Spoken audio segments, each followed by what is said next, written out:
radiopirate.com.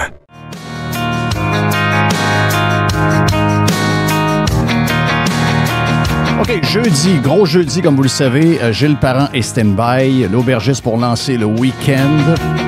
On a un vestiaire aussi et on aura un Jeff Liberté. Mais juste avant, on fait un genre de round-up breaking news de ce qui est arrivé hier. Pour les gens qui étaient sur X, c'est vraiment le meilleur moyen d'avoir toute l'information quasiment en temps réel. Je pense que j'ai quasiment vu le crash live de ce qui s'est passé à Washington, histoire, juste pour résumer rapidement ce qu'on a. Parce qu'au moment où on parle avec Jay the Pilot, qui est à Toronto en ce moment, donc il va nous parler dans quelques secondes, donc tôt ce matin, le maire, tous les officiels, tous les gens concernés alentour de Ronald Reagan Airport, qui est fermé encore jusqu'à 11h ce matin en passant, donc fermé depuis à peu près hier, 8h30. Jusqu'à 11h minimum ce matin. Donc, imaginez-vous le bordel dans ce coin-là. Il y a un deuxième aéroport dans le coin de Washington, mais vous allez comprendre qu'il y a des gens qui ont été probablement détournés ailleurs et il y a des gens qui sont poignés à l'intérieur de l'aéroport pour le temps de leur vol depuis à peu près hier soir. Donc, c'est un peu le bordel, j'imagine. Donc, cette histoire-là, donc, vol entre Wichita et DC, une sous-compagnie d'American Airlines, un sous-traitant d'American Airlines, avec un CRJ donc de Bombardier, qui est rentré en collision, en train d'atterrir, rentré en collision avec un Black Hawk de l'armée américaine, donc un hélicoptère. On parle au total de 3 décès dans l'hélicoptère, 64 personnes dans l'avion, dont 60 passagers, dont plusieurs membres de l'équipe américaine de patinage artistique. Puis, regarde là-dessus, on va aller voir ce que notre chum Jay a à raconter. C'est une histoire épouvantable. On se demande. Question que je t'ai posée hier soir. Qu'est-ce que le Black Hawk faisait dans ce coin-là? Qu'est-ce qui est arrivé avec l'histoire de la surveillance aérienne? Qu'est-ce qui arrive quand les hélicoptères se promènent dans ce coin-là? Déjà, tu as quelques réponses là-dessus. Jay, d'abord, t'es salué, my friend. Puis, raconte-nous un peu ce que tu as comme, en tant que pilote, ce que tu peux voir de cette histoire-là. Oui, écoute, je voulais sortir de mon silence. On ne te voit pas pantoute. On n'a aucune nouvelle de toi. T'es missing in action, my friend. Non. Ben oui. J'ai comme pas le choix de me mettre dans ce mode-là parce que ça me tire trop de jus. Fait que j'ai pas le temps de me distraire plus qu'il faut. Mais là, ça m'a interpellé pas mal parce que, écoute, c'est un CRJ, un avion que j'ai volé pendant quelques années, puis un aéroport DCA. National Reagan que j'étais allé au moins une vingtaine de fois minimum opérer là-bas, atterrir là-bas ou décoller là-bas. Fait que qu'est-ce qu'on sait? Ben, tu viens pas mal de le résumer. Écoute, la compagnie, c'est PSA Airlines. PSA, c'est une compagnie, c'est pas un vrai sous-traitant d'American Airlines. PSA, c'est une compagnie qui est donc c'est une division d'American Airlines. Donc, ouais, carrément. Ça a peut-être été dans le passé un sous-traitant, mais American Airlines les ont achetés, contrairement à d'autres régionaux qu'on voit chez United ou même American n'ont pas juste un sous-traitant qui font leurs vols régionaux. Il y en a plusieurs, mais celui-là, PSA, est complètement propriété d'American Airlines. Donc, et l'avion, c'est un CRJ 700. Qui est dans la même catégorie que le CRJ 900. Le 700-900, c'est la même carlingue, c'est juste la configuration intérieure qui change un peu. Donc, c'est un avion, dépendamment des configurations, qui peut avoir environ souvent, là, ça va se tourner autour de 70 à 78 passagers qui vont rentrer là-dedans. Hier soir, il y en avait 60. Donc, 4 membres d'équipage pour un total de 64. Fait que, qu'est-ce qui est arrivé à date? C'est assez préliminaire, là, parce qu'on ne sait pas grand-chose, mais l'avion était sur une approche qui s'appelle la Mount Vernon Visual, qui est une approche visuelle basée sur une carte aux instruments. C'est un petit peu plus complexe, la manière que je le dis. Parce qu'à DCA, ce qui se passe, c'est que cet aéroport-là, c'est un aéroport très complexe. C'est un aéroport pour certaines compagnies qui est Captains Flown Only. Donc, c'est capitaines seulement qui peuvent atterrir, décoller de là-bas. Pour certaines compagnies. Pour d'autres compagnies, ça prend une étude approfondie des cartes d'approche avant de s'y rendre. Tout ça à cause des restrictions militaires, le Pentagone, la Maison-Blanche. Andrew Air Force aussi, qui est pas loin. Exactement. Andrew, qui est juste l'autre bord de la rivière. Donc, ça crée un environnement très congestionné avec des corridors très précis pour pouvoir y atterrir puis pouvoir y décoller. Donc, les hélicoptères circulent constamment par-dessus la rivière. Donc, ils circulent là, du nord au sud en suivant le Potomac, des hélicoptères militaires qui partent soit du Pentagone, qui descendent à Richmond en Virginie, qui traversent à Andrew Air Ouais. Force Base. Ça Juste dire, décolle de partout. Richmond est à peu près Donc, à vol d'oiseau pour l'hélicoptère, à peu près à quoi, 15 minutes, à peu près 1 heure en voiture. Donc, 15 minutes dans l'hélicoptère, parce que la base habituelle de Black Hawk dans cette région-là est à Richmond. ben, il y a une grosse base de Black Hawk à Richmond où ils font la maintenance de ces hélicoptères-là. Parce que les Black Hawk sont utilisés pour l'armée. Hein. Quand je dis l'armée, là, je parle Mm. des Army, là, c'est pas la Air Force. Là, L'armée au sol. Oui, c'est ça. souvent la garde nationale. Ah, exactement, la garde nationale, souvent, puis ces choses-là. Donc, le Black Hawk, lui, il circulait, bon, comme je vous dis, plusieurs hélicoptères circulent là. Je reviens sur mon approche, c'est que c'est une approche visuelle. Donc, ils compactent beaucoup d'avions. Ça leur permet, quand ils font des approches visuelles comme ça leur permet de compacter beaucoup d'avions sur l'approche. Ils n'ont pas les mêmes restrictions d'espacement comme sur une approche aux instruments. Donc, DCA a Mm. ce type d'approche-là. San Francisco a ce type d'approche-là. Les gros aéroports, LaGuardia aussi. C'est des approches où ils vont vraiment compacter le trafic, ce qui fait que le trafic est très achalandé. Donc, c'est ce qu'on sait. Donc, l'avion arrivait sur le Mount Vernon Visual en approche sur la piste 01. La piste, excusez-moi, exactement la piste 01 qui fait un axe nord-sud.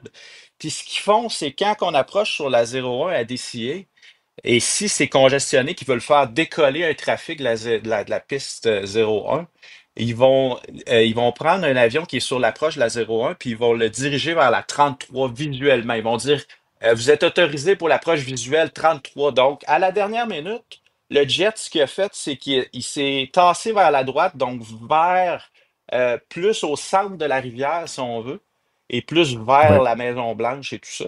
Donc, de l'autre côté, du côté est de la rivière, mais toujours au centre de la rivière, puis il va se positionner pour faire l'approche visuelle, la 33. Là, à ce moment-là, quand il est clairé, comme on dit, quand il est autorisé pour faire cette approche-là, il se ramasse avec... le pilote devient complètement responsable de l'espacement des autres appareils, donc du trafic. Le contrôleur se décharge de sa responsabilité, puis le pilote prend la responsabilité du trafic. Ça m'amène à vous parler du TCAS, parce que le TCAS, c'est le système à l'intérieur des appareils qui nous permettent de Ouais. voir les autres appareils qui sont autour de nous. Le Traffic Collision Avoidance System.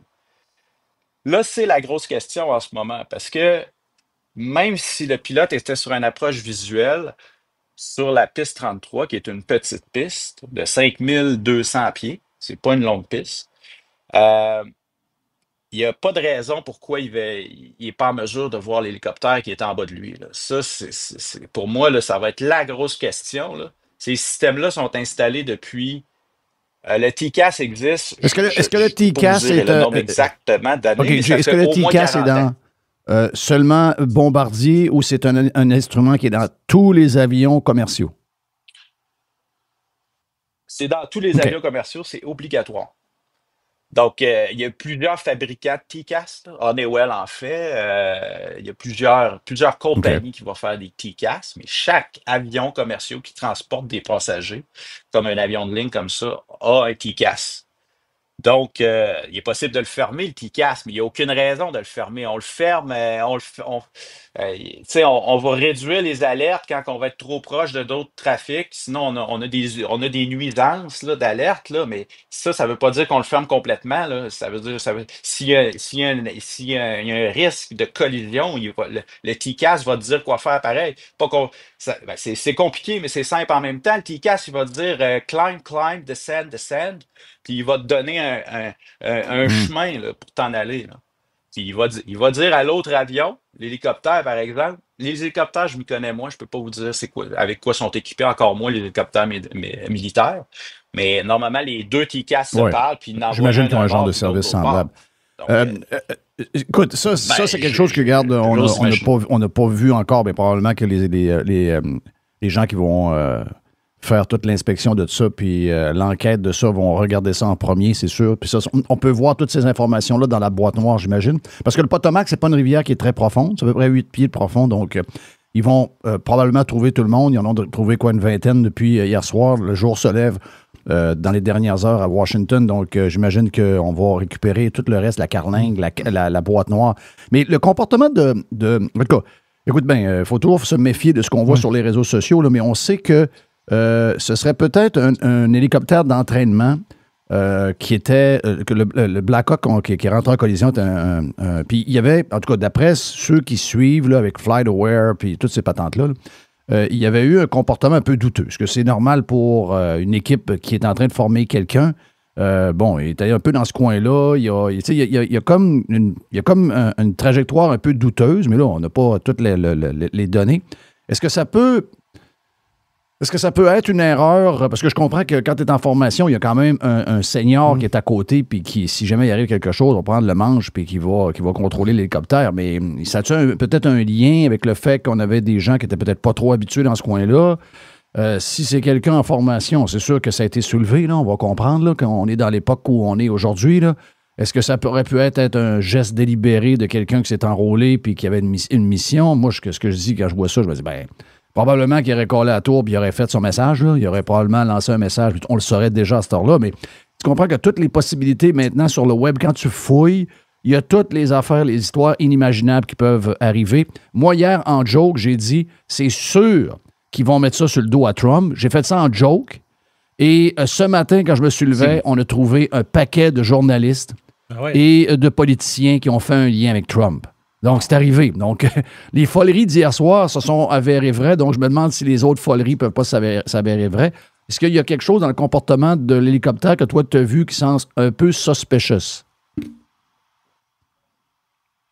Ben, moi, on a juste vu, on voit les vidéos, à part les choses qu'on voit décrites, qui sont écrites sur Twitter puis ces affaires-là. Ouais. Moi, j'ai juste vu le vidéo, là. Fait que c'est tellement difficile à voir. Tu vois un hélicoptère qui rentre dans un avion puis une boule de feu puis ça tombe dans l'eau. Tu sais, c'est comme difficile à dire parce que, tu sais, moi, mon idée qui est probablement. À cause, j'essaie de me faire une tête parce que tu te dis, voyons, comment ça peut arriver? Tu sais, les hélicoptères vont voler souvent. Je ne sais pas c'était quoi la Non, je ne l'ai pas ça. Je l'ai pas. Ben, je sais que l'avion, quand l'avion a arrêté, moi j'ai regardé l'avion sur différentes applications d'aviation que j'ai. Donc, le dernier chiffre que j'ai devant moi, Jay, c'est ce qu'on a vu, là. Ça ne veut pas dire que c'est le dernier, mais les applications qui suivent les vols, la dernière info qu'ils ont eue, c'est 917 mètres. Et je pense que c'est pas loin de 200 km/h que l'avion allait à ce moment-là. Là. Donc, c'est quasiment le cruising pour atterrir, ça, à peu près. C'est quoi la vitesse d'atterrissage? Ouais, ça serait 917 mètres en pied, ça fait combien? C'est 3000 mètres en aviation, ça me dirait. 3000 pieds. À peu près 3000 pieds. 3000 pieds. 3000 pieds, ça a comme. J'ai de la misère à comprendre ça, qu'il soit à 3000 pieds s'il s'en allait pour faire l'approche. J'ai l'impression que. Qu'il était plus bas que ça, là. Moi, j'ai l'impression qu'il était plus bas que ça. J'ai pas vu l'altitude de l'appareil. Faudrait que je regarde le truc de FlightAware qu'on voit, là, où ce que l'avion approche. On voit qu'elle bifurque de son approche, ça va faire l'autre approche. Et puis là, l'altitude fait pas beaucoup de sens selon moi. Je vois plus un. Non, mais comme je te dis, c'est les chiffres qui ont été enregistrés. Ça veut pas dire du tout que c'est au moment de l'impact. Ça veut dire qu'il doit y avoir une affaire dans des applications comme ça qui envoie du data, je sais pas trop, au nombre de. Il y a un espace d'erreur là-dedans. Là. On pense qu'on est live avec ces applications-là, mais il y a quand même probablement un buffer là, de plusieurs secondes entre l'info qu'on a et la réalité qui se passe avec le pilote puis l'avion, là, d'après moi. Aimeriez-vous entendre ce qui s'est passé à la tour de contrôle? Peut-être que Jay, vu que tu es habitué à entendre ces conversations-là, tu vas peut-être en retirer quelque chose. Ouais, vas-y, tu peux la mettre, Jess. Oui, je vais juste la retrouver ici. OK, parfait, on écoute ça. American 4782 by Bath, now for individual. American 4782, Washington, 1 star, 32317. Did you see that? American 472. American 3130, go around, turn left end 250, climb maintain 3000. Left end 350, 3000, American 3130. American 4782 by Bath, now for individual. American 472, Washington, 1 star, 32317. Did you see that? American 472. American 3130, go around, turn left end 250, climb maintain 3000. Left 350, 3000, American 3130. Wow, quand on entend ça, on dit, les gars, vous avez de bon job. On entend American 3130 qui est comme sur un décollage, là. Parce que la tour, elle contrôle les avions qui sortent puis qui rentrent. Oui. Mais on n'entend pas beaucoup ce qui se passe avec l'autre, là. Ils ont dit Did you see that? Puis, tu sais, j'ai l'impression que c'est un pilote qui. Je sais pas si. Est-ce que dans vos écouteurs, le son est meilleur que ça quand les gens vous parlent? J'imagine que nous, les enregistrements qu'on a, c'est un mélange de toutes sortes d'affaires. Je vais te dire franchement, Jeff, des fois, c'est pas mal de même.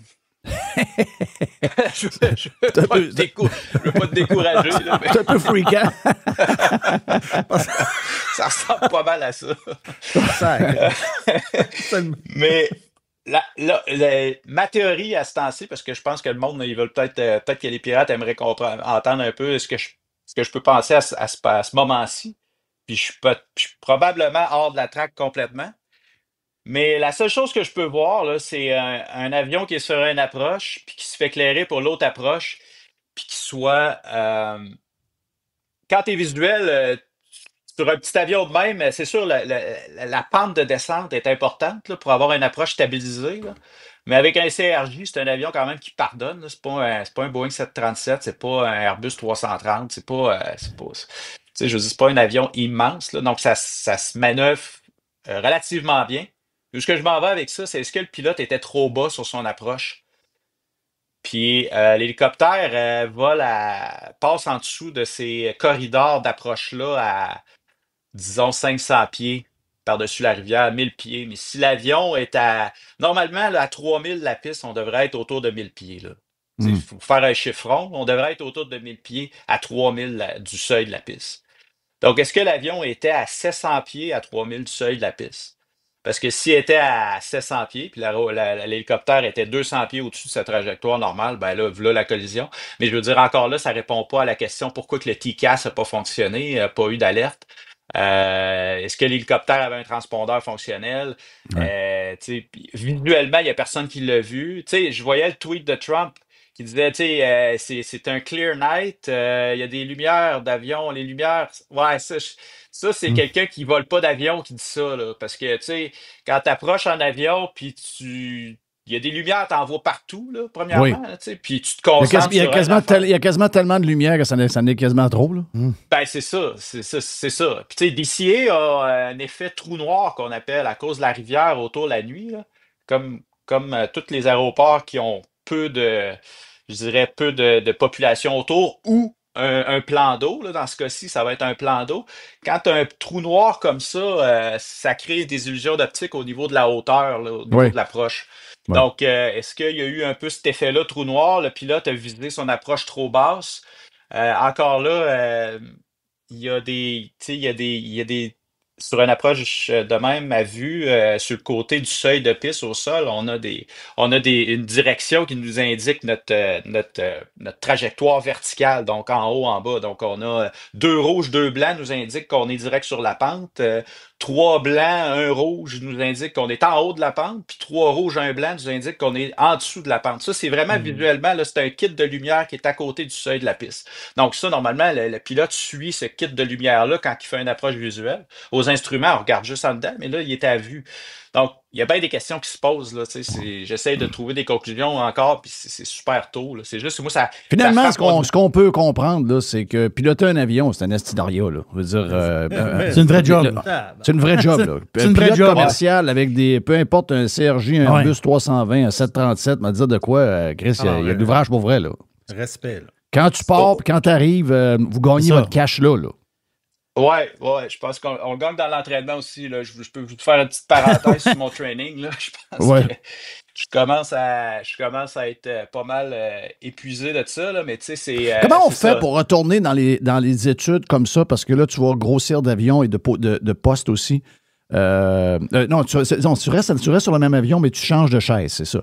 Comment on fait rendu, mettons, t'es plus jeune que nous autres, là, mais quand même, tu t'avances en âge, t'es pas à 19 ans. Comment on fait pour rester sharp, à être capable d'étudier comme si on était un kid? Parce que c'est ça qui est le défi en vieillissant, je pense.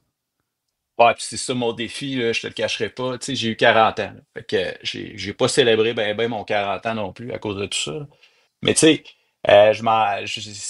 Ça a été dur de replonger dedans, là, de se remettre dedans, c'est super. Ben, c'est à cause tu sais, dans l'aviation, ton cerveau il est conditionné à étudier tout le temps, là, parce que tu es Oui, toujours nous autres, on a des simulateurs environ 4 mois, 4-5 mois, là. Donc, à oui. tous les 4-5 mois, on a une session de simulateur où il faut qu'on étudie au préalable puis qu'on se Mhm. prépare à cette session-là.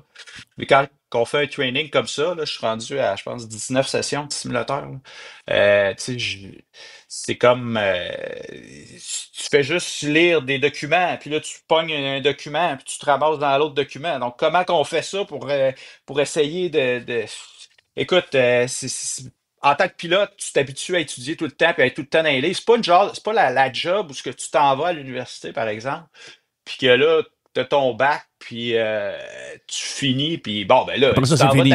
tu t'en vas t'asseoir au gouvernement, puis tu sais, c'est Il pas n'y a pas de pareil, nouveau là. training. Tandis que vous autres, vous avez un training aux 3-4 mois tout le temps. Donc, vous restez sharp, veut pas, ça vous garde sharp au niveau de l'apprentissage. Ben oui, puis tu sais, Boeing t'envoie des bulletins constamment, là. L'avion, là, est toujours en modification, là. Un avion, c'est pas statique, là. Il y a des accidents qui arrivent, il y a des incidents qui arrivent, il y a des modifications de système qui se font parce qu'ils se rendent compte qu'il y a un glitch à telle place. Donc là, il y a toujours des bulletins qui sortent de Boeing, tu sais, des 4-5 pages, ou des fois c'est plus court, des fois c'est plus long. Tu sais, faut que tu connaisses tout ça. Faut toujours que tu sois à jour sur ton avion. Je dis Boeing, mais tu sais, ça peut être Airbus ou n'importe quoi. Il y a toujours des bulletins d'informations qui sortent de modifications, des nouveaux systèmes, des nouveaux règlements. C'est Mhm. toujours dynamique, là. Il n'y a rien qui change. Donc, ça a été difficile. Là, je suis comme un peu vers la fin du simulateur. Puis, écoute, je vous dirais que c'est facile, ça serait vous mentir. Je rush en sacrement. Wow. Fait que je suis Puis, fatigué, puis, puis écoute, j'ai vu quand t'étais, comme on disait, t'étais silence, là. T'es vraiment en pause, parce qu'on jase beaucoup habituellement, puis, mais là, t'es missing in action. Puis ça, c'est une des choses importantes, c'est la discipline, d'être capable de tasser tout le noise alentour, de se concentrer. Ça, c'est, dans l'époque d'aujourd'hui, ça paraît facile à faire, mais c'est très dur maintenant de le faire comparativement à avant. Est-ce que je me trompe?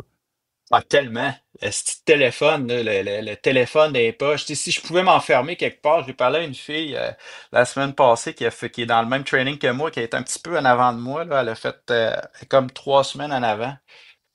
Je lui ai dit, elle a fait son training une bonne partie à Vancouver, puis elle s'est enfermée là, elle a laissé les enfants à la maison, puis elle a resté à Vancouver pendant 6 semaines à l'hôtel, puis c'est du training, je vais au gym, puis j'étudie sur le treadmill, là, c'est pas compliqué, là, j'ai mon iPad sur le treadmill, puis je lis sur le treadmill constamment. Fait que, tu sais, c'est pas des jokes, là, c'est ça. Puis je suis un pilote totalement formé, là, comprenez-moi, là, j'ai tout fait les autres étapes avant, comme tout pilote de ligne, là, Ah avant oui. d'arriver au pilote de ligne. Là, il y a C'est juste eu. un update, là, juste un update pour upgrader quelque chose, là. C'est juste pour upgrader de poste, là, tu sais, Ouais. Est-ce que ce genre d'accident-là, est-ce que jeune, on est plus téméraire? Est-ce qu'en vieillissant, là, tu pognes la quarantaine, un peu comme un pilote de F1 qui est rendu qu'une femme avec 2 enfants, on dirait que quand il y a un accident qui ne se dérangeait pas à 22 ans, rendu à 20 Il est à 30, plus 32 ans, il pense un peu.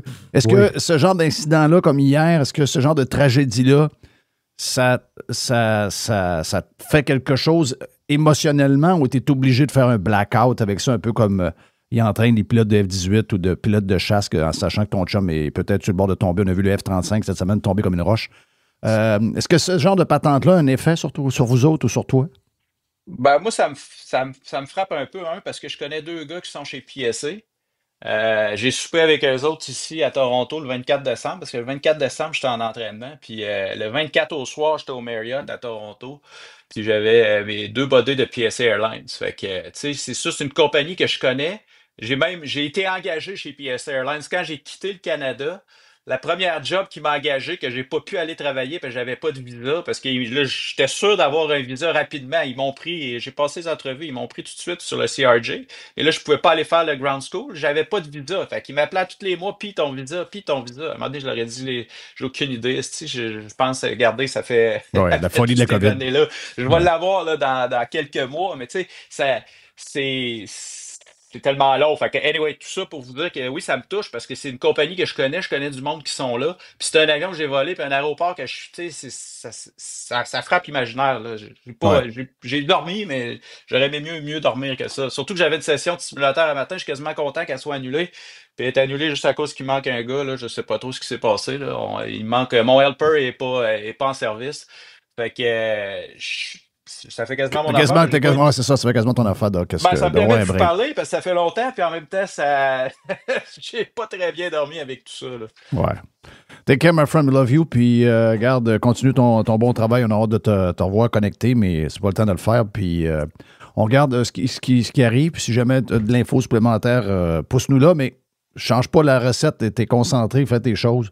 Puis, on se reparle, mais que t'ailles le temps, mon ami, Jay. Salut, you guys. Take care. Merci. Bye. Voilà pour le Jeff Liberté numéro 1.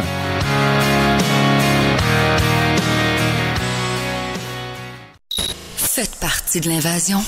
Radiopirate.com. Radio Pirate. 100% 100% Pirate. Jeff Fillion.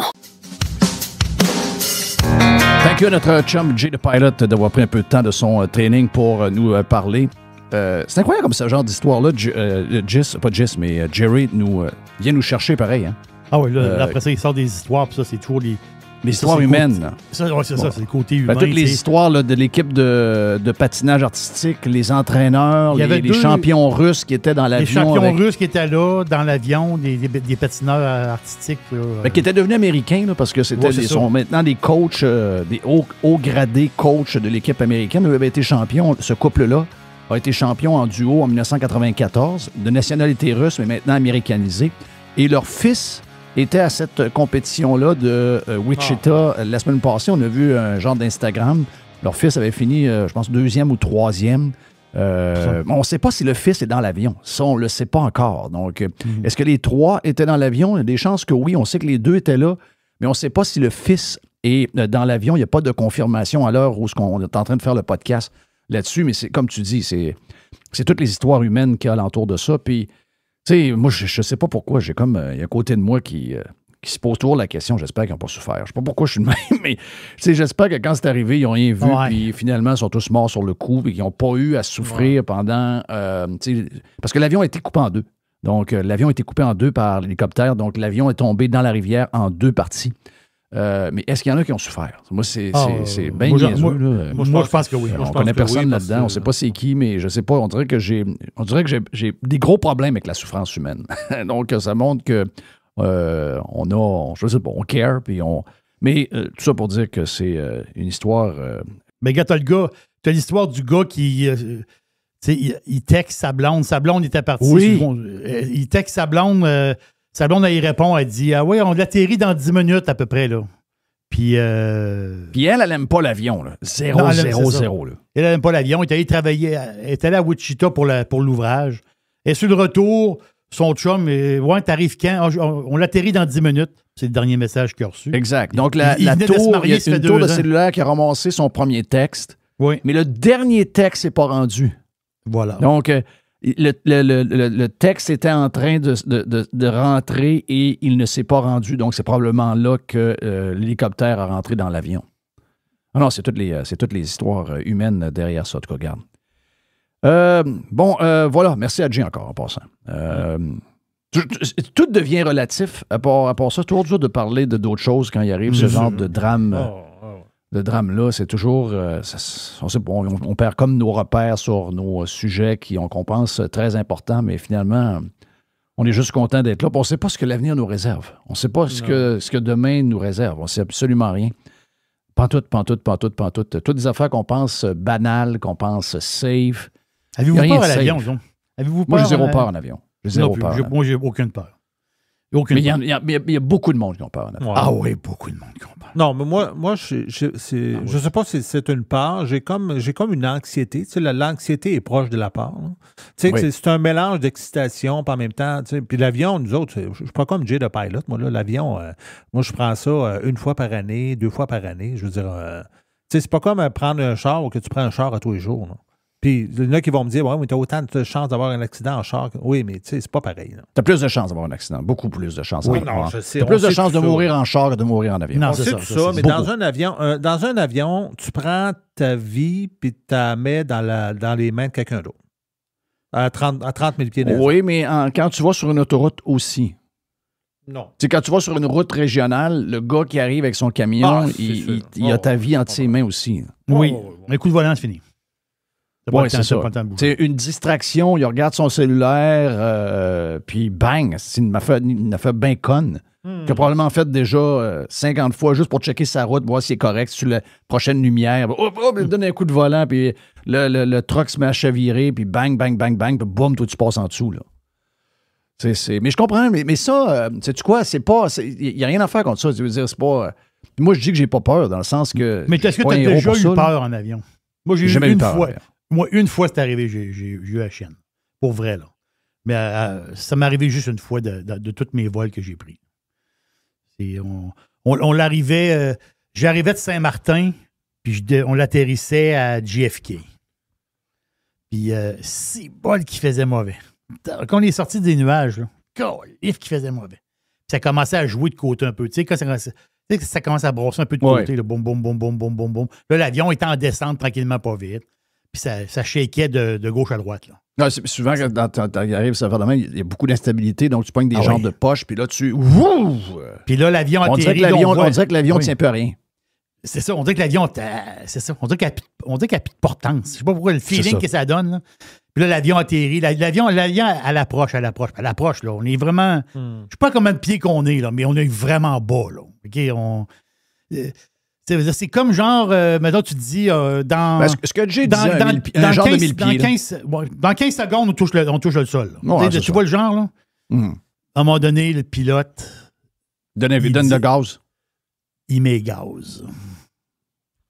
On colle dans le banc. Le gars assis à côté de moi, c'était un jeune, il avait genre 15 ans. C'était des bancs 3-3. Oui. Le jeune à côté de moi, là, il tenait sa croix, là. Il tenait son collier avec la croix, puis il priait. Il était à côté de moi en petite boule. Là.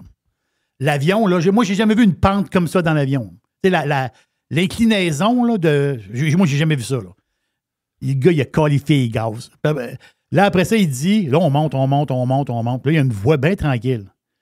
OK, les conditions sont pas parfaites. On fait le tour, puis on va revenir, on va se reprendre. Le gars, la voix bien calme. Tabarnache. Ouais, ben c'est parce que toi, tu as voyagé en plein été, puis c'est probablement le temps le plus difficile de l'année avec les cellules orageuses, parce que les cellules orageuses, des fois, se forment carrément au moment où tu es là. Donc, même si le radar peut prédire certaines choses, si on va regarder les cartes de radar que vous avez sur vos applications de météo qui sont capables de prédire les précipitations dans l'heure qui vont venir, c'est des prédictions, c'est pas la réalité. Donc, la réalité, quand tu as un ciel instable, quand tu as un air instable, et de l'air chaud, tu as une coupe de poche de ci, bien là, tu peux avoir une cellule orageuse que quand lui s'est aligné vers la traque, elle n'était pas là. Et elle s'est formée carrément au moment où il était en train de descendre. Puis là, il a dit, oh non, fuck, si on ne s'en va pas là-dedans, on va attendre que ça passe, puis on va revenir. Mais c'est effectivement les bouts les plus probablement les plus dangereux. Moi, il y a une madame inconnue qui était assise à côté de moi d'un avion qui m'a tenu la main pendant 1 heure. Hey. Parce qu'elle était terrifiée. Oh oui, bien sûr. Moi, mon feeling, c'est qu'il y a 20% des gens dans un avion qui sont terrifiés en avion. Ouais. Il y en a qui le cachent bien, mais ils sont terrifiés. Mais tantôt que je te disais que j'avais une forme d'anxiété, c'est que moi, je suis toujours, vu que je ne prends pas l'avion souvent, je suis toujours impressionné par la puissance que ça a. Tu sais, quand on décolle, là tu dis, faut que ça soit puissant en tabarnak pour décoller de terre. Ouais, pour décoller de terre, puis là, tu t'en vas dans les airs, là, tu dis, tabarouette, on s'en va à 700 000 à l'heure. Je ne sais pas comment ça va à vitesse. 700 km/h, 700 000, je ne sais pas trop. Mais tu peux avoir du, dépendamment de l'appareil que tu as, là, tu peux te rendre quasiment à 1000 km/h. Il y a du 800-900 facile, là. Là, il y a du 500 000 à l'heure, du 500, dépendamment du 700-800, là, tu vas en avoir. Là. C'est ça. C'est ça qui je suis toujours impressionné par ça. Tu sais, je me dis, quelle technologie incroyable, pareil. Mais ça. En tout cas, regarde, pensez pour toutes les familles qui ils nous entendent pas, ils ne savent pas qu'on pense à eux autres, mais je pense que comme humain, peu importe où ça arrive, regarde, dans ce temps-là, ben, on met toutes nos choses de côté, puis vous callez qui vous avez à caller, dépendamment de vos croyances, de votre spiritualité, de vos valeurs, etc. Quand il arrive ce genre de patente-là, ça nous shake toujours. Bon, OK. Pas très long parce que on a déjà jasé avec Jay, on a Gilles Parent, on a l'aubergiste qui va lancer le week-end, on a Max Truman qui va venir nous voir pour... avec Max, on va faire du sport, c'est le vestiaire, là, entre guillemets, parce qu'on va probablement jaser de plein de sujets également un peu plus tard. Juste vous dire une affaire, je vous le dis, là, j'ai vraiment de la misère à revenir dans...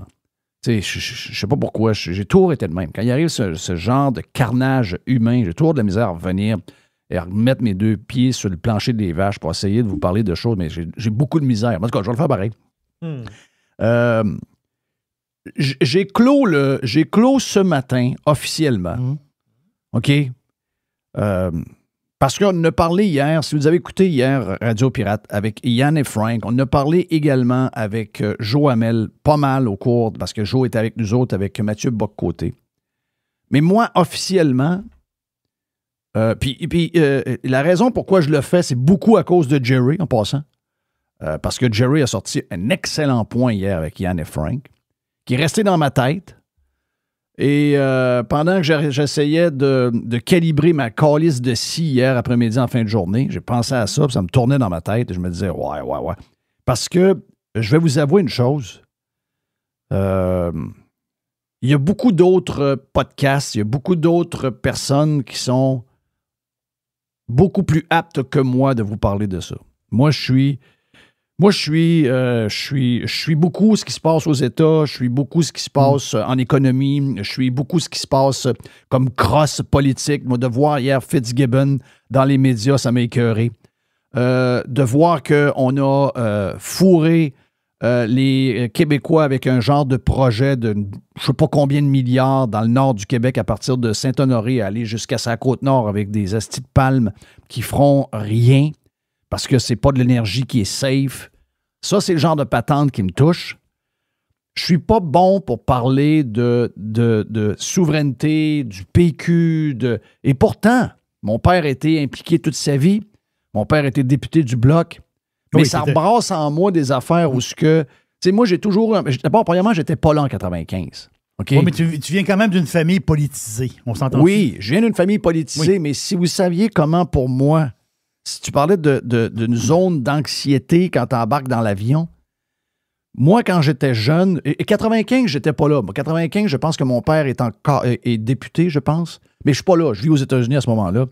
Je suis avec une femme aux États-Unis, je vis là, donc je suis pas au Québec.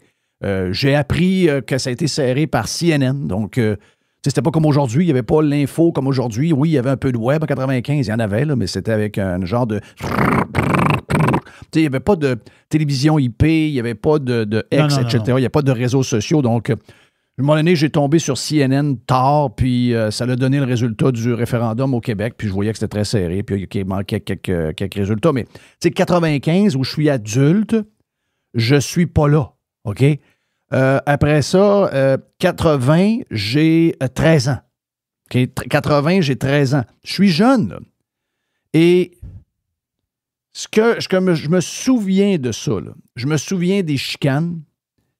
Et je me souviens des chicanes entre parents. Mettons, moi, je joue au hockey, OK, et je joue au baseball. OK, je suis full hockey et full baseball. On fait un peu de crosse à travers. On fait un peu de... Mais mes deux vrais sports, OK, que je pratique sérieusement, c'est le hockey et c'est le baseball. Et je ne sais pas pourquoi, mais probablement que 80% de l'équipe de baseball...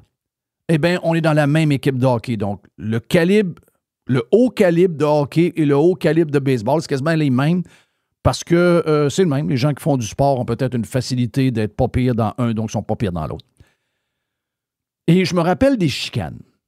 Moi, pour moi, là, ça représente la chicane.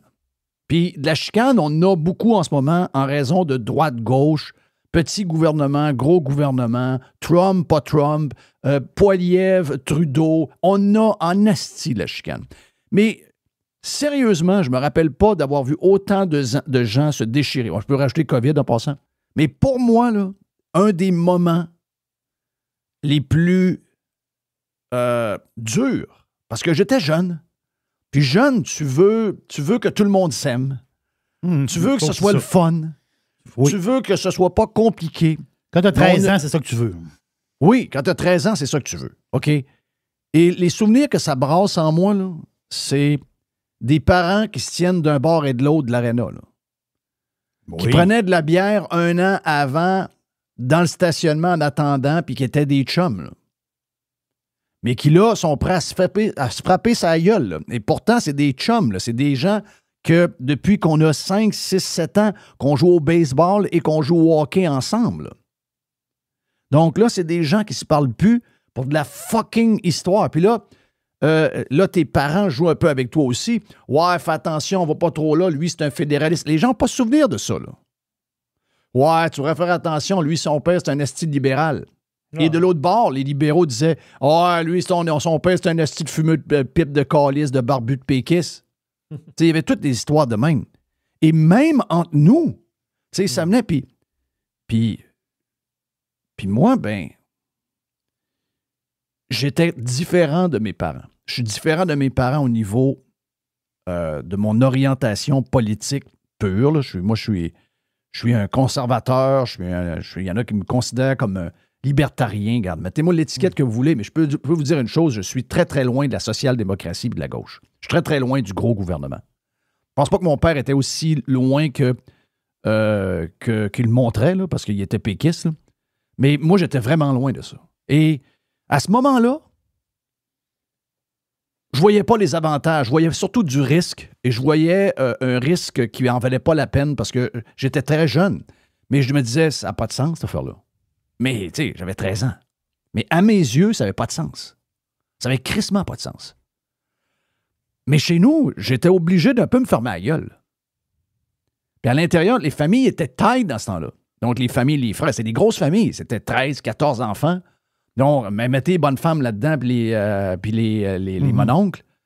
Puis là, ça vous ramassez à chaque samedi ou à chaque dimanche dans le chalet de mon oncle ci, dans le chalet de mon oncle ça. Avec les enfants, on se ramasse, on est 40. Et là, ça se met à brasser, ça prend de la bière avec de la bière pas de coup.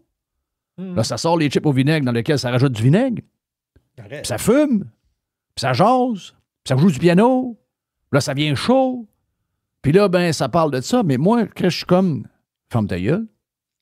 Que j'ai 13 ans, moi, c'est la première fois que j'ai appris à fermer ma gueule. Puis, j'avais mes chums que leurs parents étaient, mettons, non. Tu sais, il y avait des gens qui mettaient des pancartes, là. Pas oublier ça, là. Les gens mettaient des pancartes accrochées après la galerie, là. C'est sûr. Il y avait des pancartes oui, des pancartes non, là. OK, il y en avait, c'était tout partout, tapissé tout partout. Ça existe. De recréer ce qu'on a vu. 95, de ce que je comprends, n'a pas été ça. Il y en a eu, mais c'était pas pareil. 76 à 80, pour les gens qui ont vécu ça, on a eu, je dirais, l'adrénaline des Olympiques. Ensuite de ça, ça a commencé, cette affaire-là. Puis après ça, jusqu'en 80, là, on avait... Moi je vous le dis, j'ai eu la chienne qu'on se sépare du Canada. J'ai eu la chienne. Aujourd'hui, je vous dis ça, là, je suis zéro fédéraliste. Je suis zéro fédéraliste. J'ai aucun attachement au Canada. Je suis désolé. OK? J'ai pas d'attachement, mais je suis zéro souverainiste également. Donc, encore une fois, je suis encore un esti d'orphelin. Mais ça part de loin, cette affaire-là. Et j'ai toujours eu un malaise avec ça. En 95, quand j'étais pas là, je suis revenu fin 95, début 96, pour probablement un petit contrat de quelques mois, puis je devrais repartir. Puis finalement, regarde, l'histoire a complètement changé. Il est arrivé plein d'affaires. Mais pour moi, dans ma tête, en 95, c'était fucking Ridley, là. C'est quelque chose qui n'allait plus jamais revenir, là. Et là, ce qui arrive depuis quelques semaines, sérieusement, j'ai de la misère à comprendre ce qui se passe. De où ça vient? 31%, je vois le vert. Comment on fait pour inventer ce genre de patente-là au Québec? Je comprends toute l'histoire de Québécois, je comprends comment ils sont en train de pousser le PQ, puis comment ils sont en train de pousser PSPP, mais sérieusement, il n'y a aucune soif. Il n'y a rien. Oui, on n'a rien à crisser de Trudeau et du fédéral en ce moment, mais je veux dire, il n'y a pas personne qui demande de faire un pays nulle part, là. À part quelques cinglés, il n'y a pas personne. D'où ça part, cette calice d'affaires-là? Donc, je comprends que je suis dans le débat public dans ce que je fais comme podcast, puis ça me fait plaisir d'avoir des gens super intelligents qui nous en parlent. Mathieu Bock-Côté, ça a été bien le fun de jaser avec lui. Joe, bien le fun qu'il soit là. Joe vient à toutes les semaines nous jaser. C'est quelque chose qui lui touche aussi. Même chose avec Yann et Frank hier. Jerry est capable d'embarquer là-dedans. La preuve, c'est qu'il nous a mis de la couleur là-dedans en disant « Ouais, mais si la prochaine question était « On se sépare du Canada, mais en négociant une entente économique avec les États-Unis d'Amérique. » Est-ce que vous dites oui ou non? Dans l'histoire de Trump et de ce qui vient d'arriver, il y a comme un lien, OK? Et là, moi, ça me rejoint. Ça, ce que je veux vous dire, c'est que hier, Jerry, pourtant, c'est assez simple à penser, là. Prends-en du rhum, Jerry, Chris, prends-en plus souvent. Parce que moi, j'ai souvenir, OK, que pendant des... Moi aussi, je venais d'une famille très politisée, OK? Avant, tu sais, René Lévesque l'a pas eu facile d'une manière, parce que quand il a préparé le référendum, le gros de la job, puis je blague pas du tout, là, le gros de la job, c'était d'écrire la question. Là, il y a eu des débats là-dessus infinis, là. Les journaux, c'était des débats. Il y a du monde qui disait, bon, on met une question très claire, très courte. Puis d'autres personnes, ils disaient, ben non, si on met cette question-là, il faut, c'est quoi l'avenir du Québec? Ça va être quoi notre relation avec le Canada plus tard? Il y avait tout un débat là-dessus. La première question en 1980, elle a 6 lignes. La question, là, c'est un paragraphe. Ouais. Le gouvernement du Québec a fait connaître sa proposition d'en arriver avec le reste du Canada, blablabla. Je me promène encore. Après ça, c'est le temps de maintenir avec le Canada une association économique, blablabla. La question, là, c'est un paragraphe. Là. C'est pas la question. Voulez-vous être indépendant, oui ou non? C'est pas sa question. Là, il y a même une crosse là-dedans. OK. Mais l'affaire, c'est que dans la question de 1980, puis dans la question de 1995, qui était aussi longue, un peu moins longue. 95, c'est genre un demi-paragraphe, puis 80, c'est un paragraphe. Il y a une chose qui veut dire la même chose dans les deux questions. Voulez-vous qu'on négocie un accord économique on fait l'indépendance, mais dans le deal de faire l'indépendance, on deal un accord économique avec le Canada. Ça, c'est clair et net dans les deux questions. Pendant que je suis en train de prendre du rhum, je me suis dit, si je remplace le mot Canada par États-Unis, moi, je vote oui. Là. Regarde, je ferme le sujet. Oui. Je ferme le sujet. Non, mais moi, je te le dis, là, moi, je vote oui. C'est toi qui m'as allumé, puis c'est toi qui as le meilleur take depuis que... Parce que je suis un peu perdu depuis que c'est commencé cette discussion-là. Je me sens complètement en dehors de la patinoire. Je me sens même dans le parking de l'Arena. Oh, je me sens pas là pantoute. Puis je suis un peu mal à l'aise de ça parce que, Chris, habituellement, j'ai des feelings, j'ai une vision, il y a quelque chose qui m'accroche, peu importe le calice de sujet. Mais celui-là, je suis comme perdu ben raide. Moi, je suis devenu, avec le temps, je suis devenu nord-américain. Et ça fait que, tu sais, je suis beaucoup aux États-Unis, je suis très fier de mes racines québécoises, j'aime ça. Je vais au Québec la semaine prochaine, j'y vais pour une couple de semaines. Quand je vais revenir au printemps, passer 6-7 mois, j'aime être chez nous. Si je pense pas à la gang de caves qui nous mènent. Tu sais, moi, je suis pas un citoyen du monde, je suis un pur nord-américain. Mm-hmm. Toi, t'es vraiment nord-américain. Moi, je suis pas d'autre chose que ça. Donc, quand vous me parlez de ça, je me sens out. Je me sens out. Mais je veux juste le régler une fois. Et c'est grâce à Jerry. Puis, regarde, que ça déplaise à Mathieu Bock-Côté, puis qu'il me traite d'Elvis Gratton, puis qu'il me traite de pirate cave ou n'importe quoi. I don't fucking care, OK?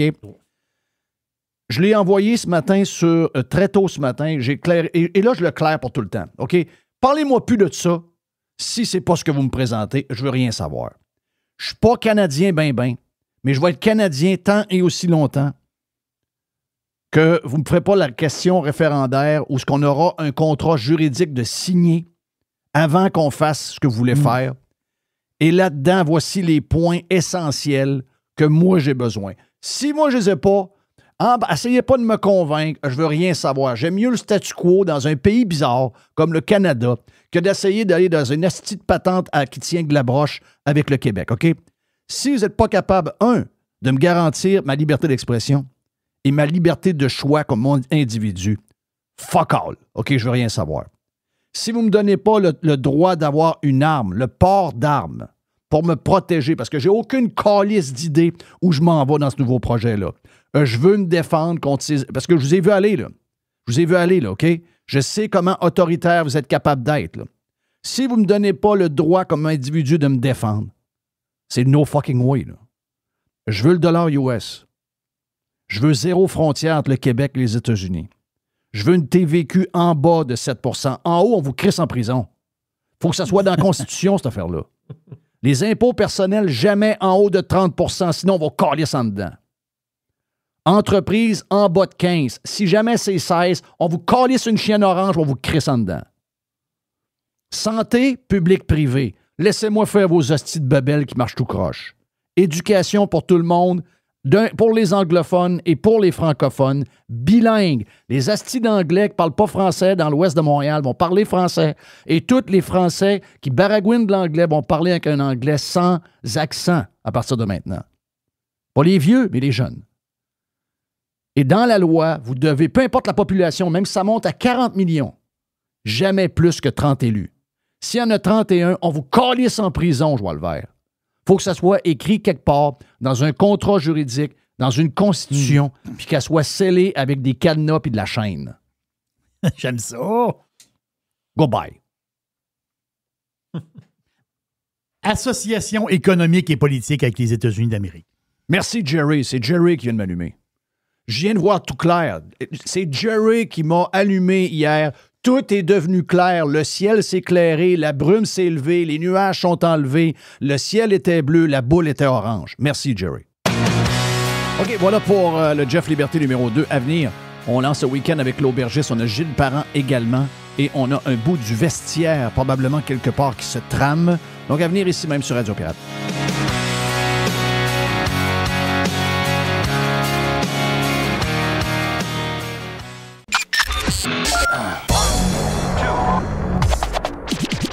I love it. Listen. Radiopirate.com. Radiopirate.com. Radio Pirate. Every hour. Juste du bon stock. Radiopirate.com. Get pirate or get out. Bon matin, Québec.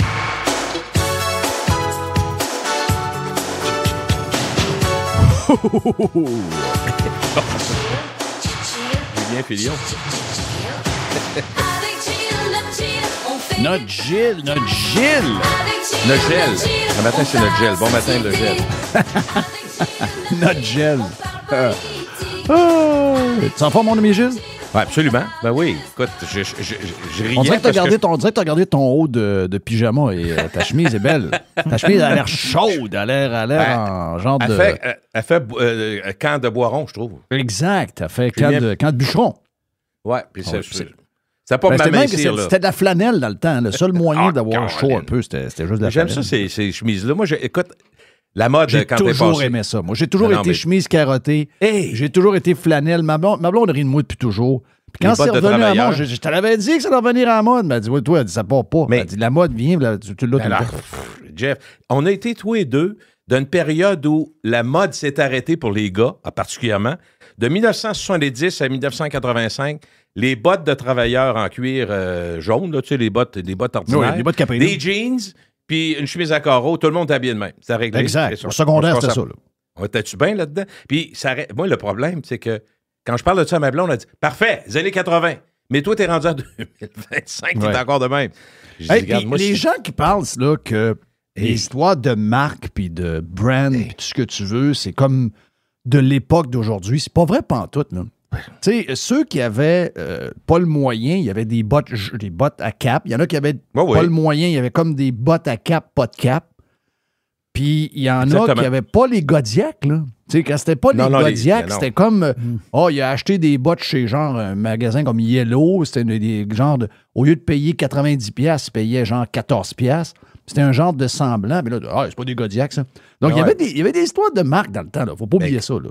Ben Jeff, ceux qui avaient des espadrilles, la plupart, il n'y avait pas des Adidas, mais il existait. Tu sais, les fameux Adidas qui nous vendent à 350 aujourd'hui avec des lignes blanches, là, ça existait quand j'étais jeune. Je veux juste vous le dire. Je l'ai dit à mes Stan fils. Smith puis les Gazelles existaient. Les Gazelles, ben oui, les Gazelles, en 70, 75, ça existait. Puis c'était allé plus cher, puis j'en avais pas. Puis quand j'en ai eu, je me suis payé. Ma mère a dit, si tu veux avoir des Gazelles, ben Gazelles au magasin, mais paye. On avait beaucoup de monde avec des espadrilles avec 2 barres.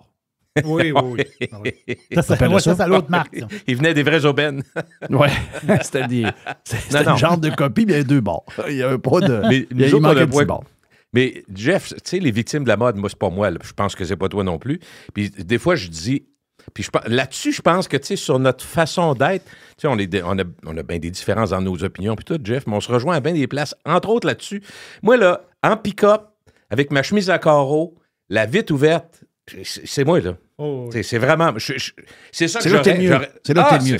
J'ai eu ça longtemps, des pick-up, j'aimais ça. Puis pas juste pour... j'aimais ça, ça s'explique pas. Tu sais, des affaires, des fois, comment ça se fait? Je le sais pas, j'aime ça. Oui. Bon, c'est tout. Oui. Moi, j'aimerais ça... tu parles de ça, c'est drôle, hein?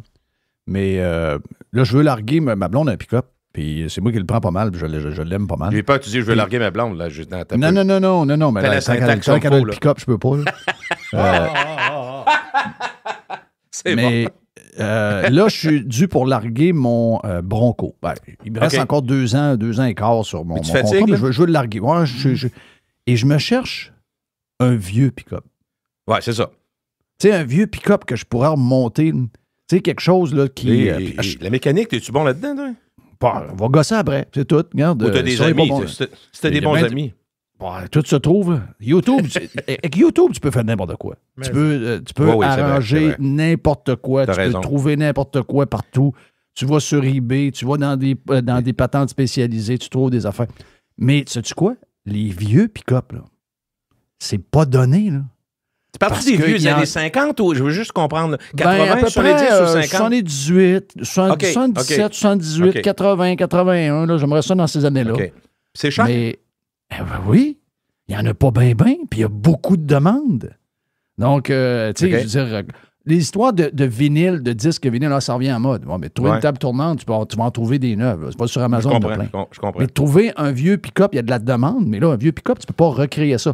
Puis je sais que tu m'as montré ça, Jerry, l'autre fois. Le Stroke. C'est le quoi? C'est le Bronco Stroke? Le Bronco Stroke 2025. Si mettons, je me disais, je m'achète quelque chose de neuf, ce serait le Bronco Stroke. Il est vintage un peu ou quoi? Je ne l'ai pas vu. En tout cas, j'irai le voir, c'est pas grave. Il est style Badja un peu, là. Tu sais, il est style... l'intérieur, c'est capoté. Jeff, tu peux faire un lit en arrière. Non, c'est capoté raide, là. Mais c'est 80 000 US, là. Oh, OK. OK? Oui. C'est une vraie affaire, là. Hey, en parlant de Bronco... hier, j'ai écouté du coin de l'œil parce que je préparais la journée qui s'en venait. Oui. Puis je fais toujours ça comme on écoute de quoi, mais sur Netflix, il y a un spécial O.J. Simpson qui est rentré. Là. OK. Donc, quand vous vous souvenez de toute l'histoire, la saga d'O.J. avec le Bronco, toute la patente, bon, c'est sûr que c'est présenté pour une nouvelle crowd, OK? Mais c'est aussi fait pour nous qui avons suivi la patente en Bronco, le procès. Mais là, ils sont tous là. Toute la gang sont là. L'avocat, le noir qui était avec Marcia Clark, je pense que c'était. Le policier qui a été au cœur de la décision parce que c'est devenu un procès racial, on va se le dire. Ah ben oui. Pas à peu près.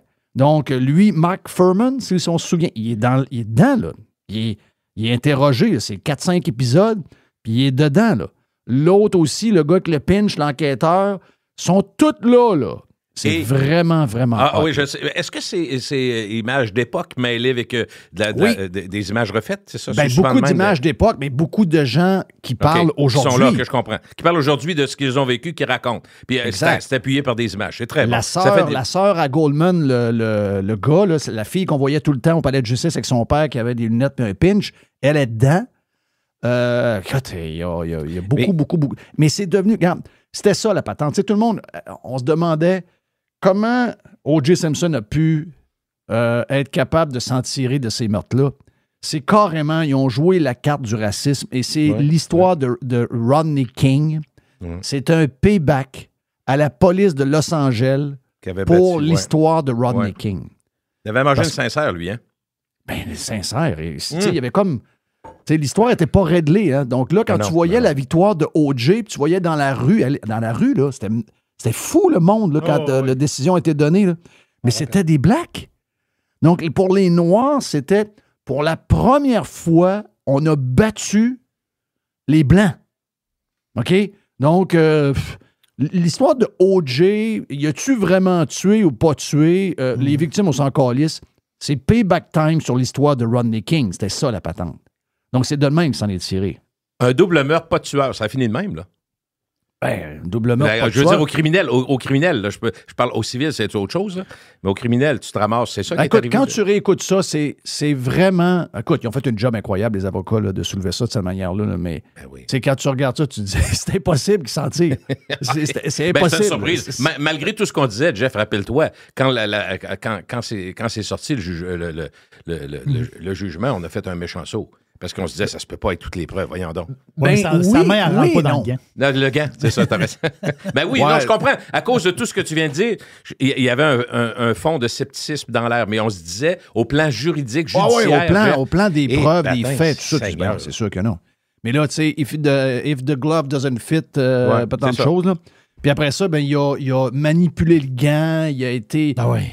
Puis le gars, ils ont comme trouvé des enregistrements qu'il avait fait avec une fille qui faisait un genre de... Pas un podcast, mais un genre de livre sur la police. Il avait traité les Noirs du N-word 2-3 fois, donc ça avait été passé en procès. Donc lui, il était identifié comme inspecteur de police raciste. Ah non, ça l'a...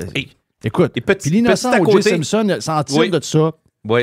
Bon, c'est sûr qu'il s'est fait avoir un peu dans l'histoire du procès au civil, mais ça a coûté 35 millions, puis il n'a donné aucun dollar en passant. Il aurait réussi à tout cacher son argent. La famille Goldman puis l'autre famille ont eu $0 de ça. Puis l'innocent, il va se faire pogner dans une histoire de vol à Las Vegas sur ses pattes en gare. C'est complètement Il y avait des clair. problèmes au deuxième étage, là, parce que c'est... Ben non, Chris. Hey, elle a appelé 8-9 fois au 911. Il abattait à tour de bras. Méchant cave, là. Non, quoi, tu tapis... À côté, je le dis de même, à côté Mondain, qui a changé, d'une certaine façon, le Jeff, tu vas me voir venir assez vite, qui a changé la télévision payante, qui a changé tout ce qui s'appelle l'à côté des grands réseaux américains. C'est à partir de ce procès-là qu'on a entendu le mot Kardashian. Oui. Ben oui, c'était le père. Je dis pas que c'est le père qui a lancé la série, mais j'ai le mot Kardashian pour les Américains, pour les Nord-Américains, pour le monde entier. Il a commencé à circuler après ça, évidemment, parce que le père a été célèbre dans ce procès célèbre-là. Puis après ça, la mère, on a appris à la connaître, puis le père qui est devenu la mère. Écoute, ça a été compliqué un peu. Puis je veux dire, quand tu regardes l'histoire de la télé... Pour eux autres, pour les Kardashian, O.J., c'est le parrain. Je veux dire, c'est pas juste... Kardashian, là-dedans, c'était pas l'avocat vedette, c'était l'avocat ami. C'était son meilleur ami. Exactement. Puis il y a même eu des rumeurs que soit Kim ou je sais pas trop qui, c'est le père, ce serait O.J. Parce qu'il il ressemble un peu, finalement, il ressemble pas à son père, il ressemble bien. Une sorte de mais les impacts, quand on regarde les filles, Kardashian, puis l'impact, l'argent généré par cette famille-là, c'est des... Ça dépasse le milliard en termes de télé, en termes de droits de télé, puis en termes d'argent dans le poche. Fait que je voulais juste souligner, c'est que ça a été un tournant aussi pour... Mais je vais te dire, c'est là qu'on voit pareil que la télévision de nouvelles, tu sais, on est là, on dit les nouvelles, la télévision de nouvelles a comme fucké la patente au niveau de notre société. Tu sais, moi, je pense que c'est beaucoup plus ça que, tu sais, les gens sont très durs sur les réseaux sociaux. Ils disent tout le temps, les réseaux sociaux, ça a envenimé la patente. Bon, les réseaux sociaux, c'est plus l'occasion pour le monde ordinaire de s'exprimer, ce que finalement, on n'avait pas avant, parce que c'était juste une certaine élite qui avait le droit à des tribunes. Bon, de temps en temps, on lui mettait une page, puis on peut leur donner... la page des lecteurs. C'est ça, là. Tu as un petit carré là, puis un petit carré là, mais ça se tenait là. Donc là, on voulait pas trop savoir ce qu'ils pensaient. Les réseaux sociaux, c'est plus ça qui dérange, c'est que là, maintenant, tu as le pouls des gens, puis ça, finalement, ben, tu es obligé de dealer avec ça, parce que c'est pas pantoute ce que tu pensais que c'était. Mais la vraie histoire qui a changé la patente, Gilles, puis Jerry, puis les Pirates, je pense que c'est les nouvelles continues. Tu sais, le fait que les postes de nouvelles 24 heures ont dû combler du stock. Après ça, il est arrivé les sites Internet de nouvelles qu'il faudrait que tu t'engraisses tout le temps pour avoir des clics, etc., etc. Puis c'est ça qui a fait probablement le plus de mal à la société, mais il y a quand même une évolution là-dedans. C'est qu'avant, il y avait un côté... Les postes de nouvelles 24 heures donnaient beaucoup de nouvelles, puis réussissaient à bâtir beaucoup d'histoires un peu glam. Tu sais, ça a quand même été sur... Tu sais, CNN a été sur O.J. Simpson pendant 1 an et demi. C'est incroyable. Oui. Tu sais, aujourd'hui, on a comme transporté ces événements-là. On les a comme... En fait, il arrive des événements peut-être plus graves ou plus gros, peut-être que des gens moins connus. Mais il y en arrive aussi. Puis c'est comme relégué au TMZ de ce monde. Puis eux autres, ils ont comme droppé ça. Et la seule affaire maintenant avec laquelle ils font du glam ou du show, c'est avec la politique. C'est eux qui ont changé. Parce qu'avant, il y avait de la politique. Il y en avait, il y en a toujours eu. Mais c'était pas... Tu sais, les late night à la télévision, les late night shows, ne faisaient pas de politique ben. Ils en faisaient à l'occasion. C'était toujours surprenant quand il y avait un grand politicien qui venait voir Arsenio Hall ou Johnny Carson. Mais c'était beaucoup des artistes qui venaient, il y avait beaucoup de glam. Ça a tout disparu. Même les late night aujourd'hui, comme les nouvelles, c'est de la politique mur à mur. Écoute, t'écoutes ABC le matin, station de Disney, là. Puis tu as une émission avec Whoopi Goldberg de 10h à 11h le matin, puis ça crie, ça bug, ça fait juste parler de politique à 10h le matin. Avant, c'était un show de cuisine avec Martha Stewart, c'était une patente avec tel autre. Tu sais, il y avait... Et là, ça a tout pris le bord. Donc, il y avait un côté entertainment beaucoup plus dans les nouvelles avant qu'aujourd'hui.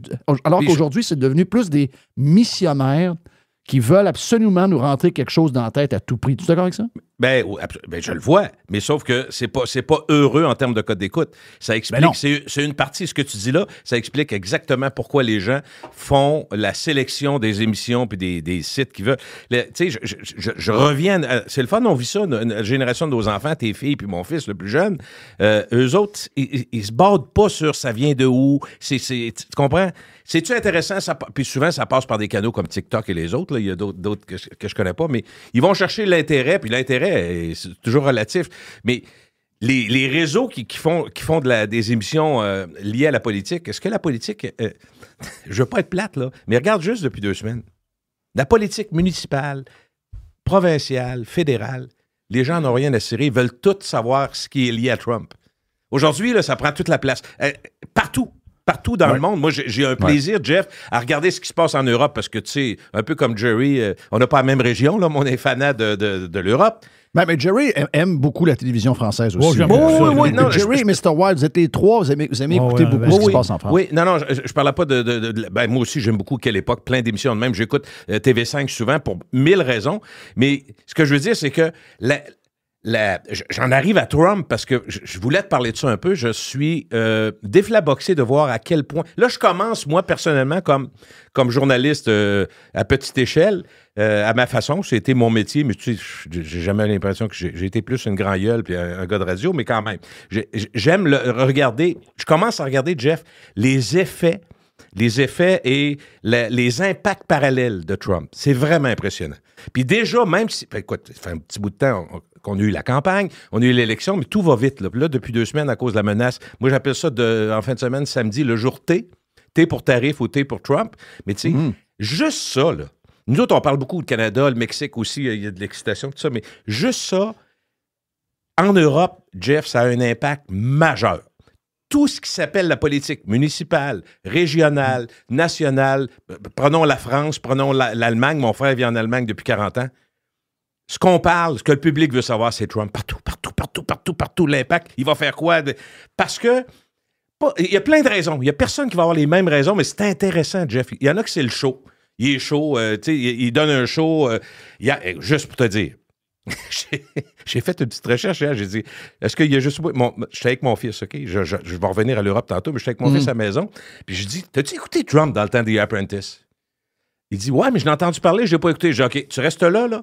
Moi, j'avais une journée de fou, là, puis tu sais que de se ainsi avec la belle-mère, tout ça, c'est lourd pas mal. Fait que je dis, installe-toi, on s'en va YouTube, on va pogner ça, on va prendre 30 secondes. Là, je pense Celebrity Apprentice, il y avait plein de gens là-dedans, super fuckés, des gars. C'était super bon. Je dis, on écoute ça. Mais il dit, regarde, et j'ai dit, regarde le gars là, qui est là, qui anime, là, avec son fils et sa fille qui était plus jeune. J'ai dit, tu vois, là, le show, là, qui nous donne en politique, ça ressemble à ça. Fait que là, il était très intéressé de voir ça. J'ai dit, moi, quand j'écoutais Apprentice avec la tune des OJ, For the Love of Money, je tripais, là, vraiment. Mais, tu sais, l'impact, Trump est plus gros que nature. Dans le fond, ce que je veux dire, c'est que oui, il y a les tarifs, tout ça, mais ailleurs, quand on s'éloigne un peu, et même, je te dirais ici, c'est l'élément...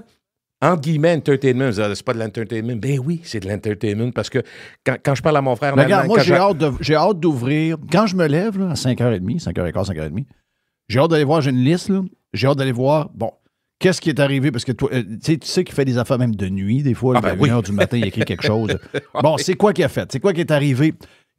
Ça arrête jamais. C'est un feuilleton, c'est les feux de l'amour 7 jours par semaine. Et c'est sûr qu'il se fait un plaisir de faire ça, de jouer avec son pouvoir. Et puis, il sait fort bien que 100% de ce qu'il a dit, ça n'arrivera pas, là. Mais la force de ça, c'est que ça inquiète, ça intrigue. Mais je voulais aller un peu plus loin dans le côté un peu plus, entre guillemets, sérieux, Jeff, de ça.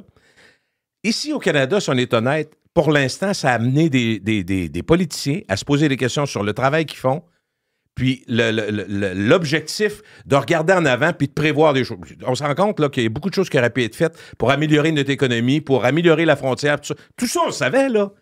Trump, là, il y a quelqu'un qui a dit, OK, parfait. Si vous ne réglez pas la frontière, si vous ne réglez pas l'affaire du fentanyl, si vous n'empêchez pas les illégaux de rentrer, voici ce qu'on va faire. Bang, bang, bang, bang. Qu'est-ce que tu veux faire? Tu peux dire, Trump, c'est un bouffon. Là. Non, il n'y a pas de bouffon, là. Tu sais qu'il est capable de le faire. Fait que là, wow, là, tout le monde... Mais en Europe, c'est la même affaire. En Europe, en France, ça va très mal. Et puis, il y a beaucoup de pays qui vont mal en France. En Europe, pardon. La Belgique, à un moment donné, s'est ramassée 1 an et demi sans gouvernement parce que personne ne pouvait s'entendre. Tu sais, c'est quand même pas des pays du tiers-monde, là. C'est du monde. C'est des pays très occidentaux organisés. Mais la politique est mêlée. Puis, il y a de l'extrême droite. Il y a des partis de verts. Puis en Allemagne, c'est la même affaire. Ils n'arrivent pas à avoir des majorités. C'est vraiment compliqué. Mais en France, je veux juste rappeler aux gens. Moi, j'adore Paris, j'adore la France, mais c'est hiérarchique, c'est lourd, c'est compliqué. Puis là, ils voient Trump arriver, bang, bang, bang, on met ça, on fait ça, puis ça va être ci, puis on coupe ça, puis eux autres se disent... Mais de ce que j'ai vu dans plusieurs reportages, je sens de l'envie. Ben exactement, ils disent pas... non, je vais aller plus loin que ça. Je vais présumer que... Puis je présume, OK? Je présume. Il y en a qui doivent se dire ça nous prendra un Trump. C'est sûr. Parce qu'ils disent, nous autres ici, on trouve que ça coûte trop cher, nous autres ici, on trouve qu'on paie trop, nous autres ici, on trouve qu'on a donné trop au syndicat, nous autres ici, on trouve que ça rentre de partout, on n'est pas capable de régler l'immigration. Fait que finalement, ils se disent, on a des pleutres, des gens qui font rien.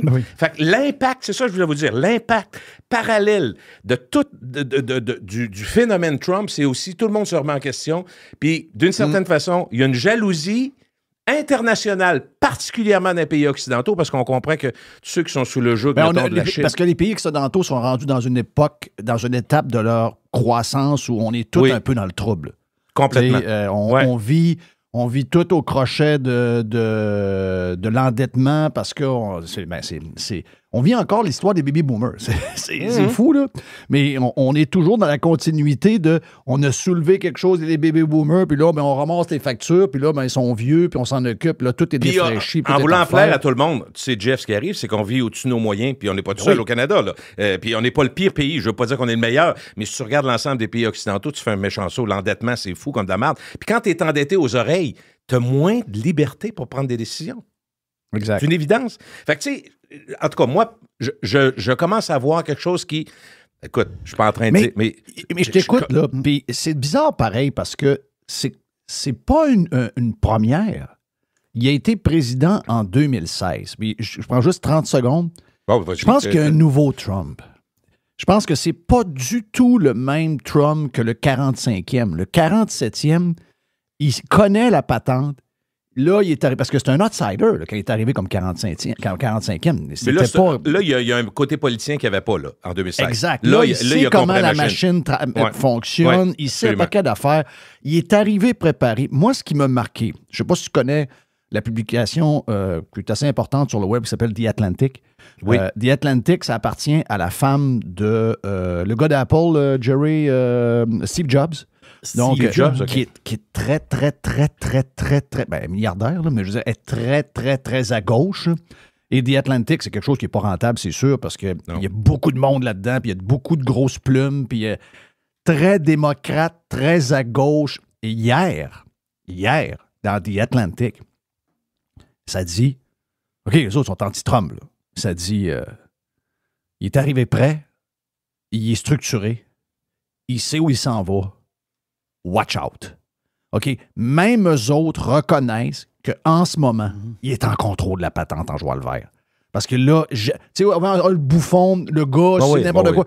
Mais là, c'est plus ça, là. Là, c'est, OK, Le gars, il est sérieux. Là. Il est vraiment équipé pour veiller tard. C'est là où on se trompe, à mon avis, observation encore à Saint-Saëns, on focus trop sur la forme avec Trump. Les masses en l'air, des accusations, tu sais, quand puis les surnoms qu'il donne au monde, tu sais, il y a un côté Sleepy Joe, tu sais, son côté showman, là, mais le fond, il faut regarder le fond. C'est-à-dire que quel est l'impact d'un gars comme lui qui arrive puis qui se dit ça va être beau, là, de dire qu'on est les meilleurs au monde, il va falloir le prouver. Il faut revenir où on était, donc, tu sais, on comprend tous les slogans avec ça. Mais aujourd'hui, ce qu'il faut reconnaître, c'est que, tu sais, puis moi, je fais un petit lien, je reviens encore à l'Europe, parce que c'est quand même important, la zone européenne, l'euro, tout ça. Tu sais, tu as la Chine, tu as les États-Unis, puis tu as la zone euro dans les grands ensembles monétaires. Mais tu sais, l'euro regarde ça, puis ils se disent, OK, nous autres aussi, il va falloir... le miroir, il va falloir qu'on se le mette d'en face, là, parce que... Aussi. Les gens sont tannés, puis tu sais, les gilets jaunes, n'oublie pas ça. On se rappelle, ça a brassé en France. Hein? Les gilets jaunes, c'était une révolte du monde. Là. Mais c'était monsieur, madame, tout le monde. Tout le monde. Le gars de la rue, le gars dans son bungalow qui disait, là, Chris, c'est assez. Plus capable, les politiciens qui dépensent. C'est parti avec les camionneurs. Oui, absolument. Avec les taxes sur le gaz. Cette révolte-là, on ne peut pas être complètement surpris. Ce que je veux dire, c'est qu'il y a encore beaucoup de gens qui sont frustrés de ne pas en avoir pour leur argent dans cette société-là. Puis il y a ce bouillonnement-là, je pense que Trump, il arrive à point nommé. Mais c'est là-dedans. Ce qui est spécial, c'est qu'il y a des politiciens européens qui disent « Ouais, il y a certaines politiques de Trump, on devrait faire un copier-coller. » Qu'est-ce qui s'est passé avec la Colombie? Ils sont arrivés en... Qu'est-ce qui s'est passé avec le président de la Colombie? C'est d'aller crisser le monde, c'est ça. Ils ont pris des Colombiens. Ils n'ont pas envoyé des Mexicains. Là. Ils ont pris des Colombiens, ils ont mis dans l'avion. L'avion est arrivé ils les ont envoyés en Colombie. Il va dire, c'est votre population. C'est des Colombiens, on vous les retourne. Et Marine Le Pen, elle vient de sortir là.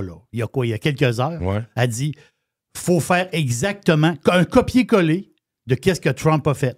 Nous autres, on prend les criminels illégaux, c'est ça? On prend les illégaux criminels algériens en France, on les met dans un avion militaire, puis on va les porter en Algérie, d'où qu'ils viennent. Ils retournent chez eux, en fin de compte. C'est des Algériens. Là, tu vas dire, ouais, mais l'Algérie ne voudra pas que l'avion atterrisse. Mais là, tu fais la même affaire que Trump. La même patente que Trump. Menace. Non. C'est 25 de tarifs sur tout le stock algérien, c'est la France. La France, ou encore, tu lui mets des parachutes, t'es Chris en bas de l'avion. C'est ça. Mais ce qu'elle veut dire, c'est que Trump, ça marche-tu son affaire avec la Colombie? Là? Ça marche-tu? Ça marche parfait. Elle a dit, on va faire la même affaire. Bien, regarde, rajoute à ça. Je vais te faire, Jeff, attends, je vais te faire une prédiction. Il va y avoir plein d'autres pays qui vont dire, nous autres aussi, on va faire comme Trump. Mais c'est là que je m'en vais. Regarde, Poilievre, excuse-moi. OK, Poilievre, c'est quand même un gars assez... Il fait attention, là. C'est parce qu'on le dépeint comme un Trump. C'est pas un Trump, là. C'est un gars qui est très... un peu plus peureux, pas mal un peu plus peureux que Trump, là. C'est un gars assez by the book, là. Là, hier, il dit ouais, tout l'antisémitisme, puis tous les pro-Hamas, puis les ci, puis les ça, on les déporte. Il n'aurait jamais dit ça avant, là. Non, il aurait la porte est ouverte, là. C'est lié à l'histoire de Trump. Ça donne du pouvoir aux politiciens. Ça en prenait un qui fait le move pour que les autres embarquent. Parce qu'il y a beaucoup de suiveux là-dedans, là. T'sais. Ben voilà pour Gilles Parent. On a plus de Gilles sur la version Prime de Radio Pirate. À venir, le vestiaire avec Max Truman. 100% Jeff Fillion. Pirater, c'est légal. Radio Pirate. Le vestiaire vous est présenté par Frédéric Masson Remax, un courtier immobilier pirate, authentique et super impliqué pour ses clients depuis 20 ans. Avec son équipe, il est présent partout dans la région de Québec. Ses mises en marché font wow! Expérience, compétence, transparence, performance. Nous, on vend. FrédéricMasson.com. Ah ben voilà, on vous présente le vestiaire avec Max Truman de danslescoulisses.com. Si vous voulez tout savoir ce qui se passe dans la NHL et avec le Canadien, surtout, Max est en feu avec son équipe. Et Max est en feu dans notre podcast d'aujourd'hui parce que dans le début, il a parlé de beaucoup de choses. On a parlé de tarifs, de politique québécoise. Donc, si vous en voulez plus, allez sur radiopirate.com. Et en plein milieu, on a commencé à parler de sport et c'est ce qu'on vous présente dans le vestiaire sur Radio Pirate. As-tu des affaires un peu dans le sport, mon ami Max, parce que là, je regarde ta liste, tu as beaucoup de stock. Ouais, mais je veux te parler d'Amazon par rapport à la LNH. Ils ont les droits nationaux du lundi, Coast to Coast Canada.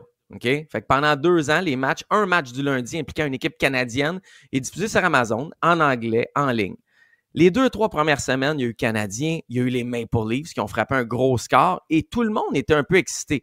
Gary Bettman était à Montréal le premier jour d'Amazon où ils ont eu le match pour ces 2 années-là, puis il disait c'est l'avenir, on est content. Tu sais, comme il faisait quasiment un warning aux télé traditionnelles et c'est normal. Ouais. Récemment, on est déçu des codes d'écoute chez Amazon. On a frappé une baisse à peu près de moitié. Un petit peu moins que la moitié. Ouais. Puis c'est parce ça pogne encore beaucoup quand c'est les Leafs, mais quand c'est les Flames contre Blackhawks puis des affaires de même, ça pogne pas. On a à peine 100-200 000 écoutes. Et là, on a commencé à couper des caméras. On avait le double des caméras de la télé traditionnelle pour nos matchs. On est revenu au même nombre de caméras ou à peu près. On a coupé des employés et l'Eldorado qu'on s'était dessiné là, chez Amazon pour savoir si on va bêter pour le prochain contrat, il n'est pas aussi beau qu'on l'avait vu. Puis je suis en train de me demander, c'est quoi les répercussions de ça? Tu sais, tu essayes quelque chose, c'est un test de 2 ans. C'est un test pour Amazon et pour la LNH. Mais moi, je ne crois pas. C'est des grands. Tous ceux qui s'attendent à des gros montants puis des guerres entre les plateformes et tout. Les plateformes vont réaliser qu'effectivement, il y a des événements que tu peux avoir des coups de circuit, mais le day-to-day là, de la grosse quantité de matchs locaux, c'est des matchs locaux, là, on va se le dire, c'est pas des matchs nationaux. Il n'y a pas de business à faire là. Le développement futur, ça va être des ententes où tu vas acheter des packages sur une application qui appartient à la NHL, qui appartient aux équipes, puis que les équipes te vendent un package à 39$ ou 59$ par mois pour voir leur match exclusivement. Ça va être là que ça se passe, sinon tu n'as pas de game. Ça, c'est l'avenir, mais les histoires Tu penses qu'il n'y aura plus d'intermédiaire? Mettons, dans 10 ans, tu penses qu'on va louer directement le contenu avec la Ligue ou l'équipe? Oui. Okay. Moi, j'ai hâte de voir. Ou peut-être un DAZN, quelque chose de très spécialisé, ou un ESPN, mais tu sais que les Netflix, puis les Apple, puis ces affaires-là, ils vont arriver puis ils vont dire, regarde, oui, mais coût de production trop élevé, droits qui nous vendent surévalués, intérêt correct, mais pas plus, pas assez de play, pas assez de choses. On n'est pas capable on passe des ads de nos ad servers. On n'est pas capable de rentabiliser le coût de production. On n'est pas capable encore moins de rentabiliser la licence qu'on a payée. Non, regarde, voici ce que ça vaut. Je prends l'exemple d'Apple. Apple a fait une erreur avec la MLS. Ils ont acheté 100% des droits.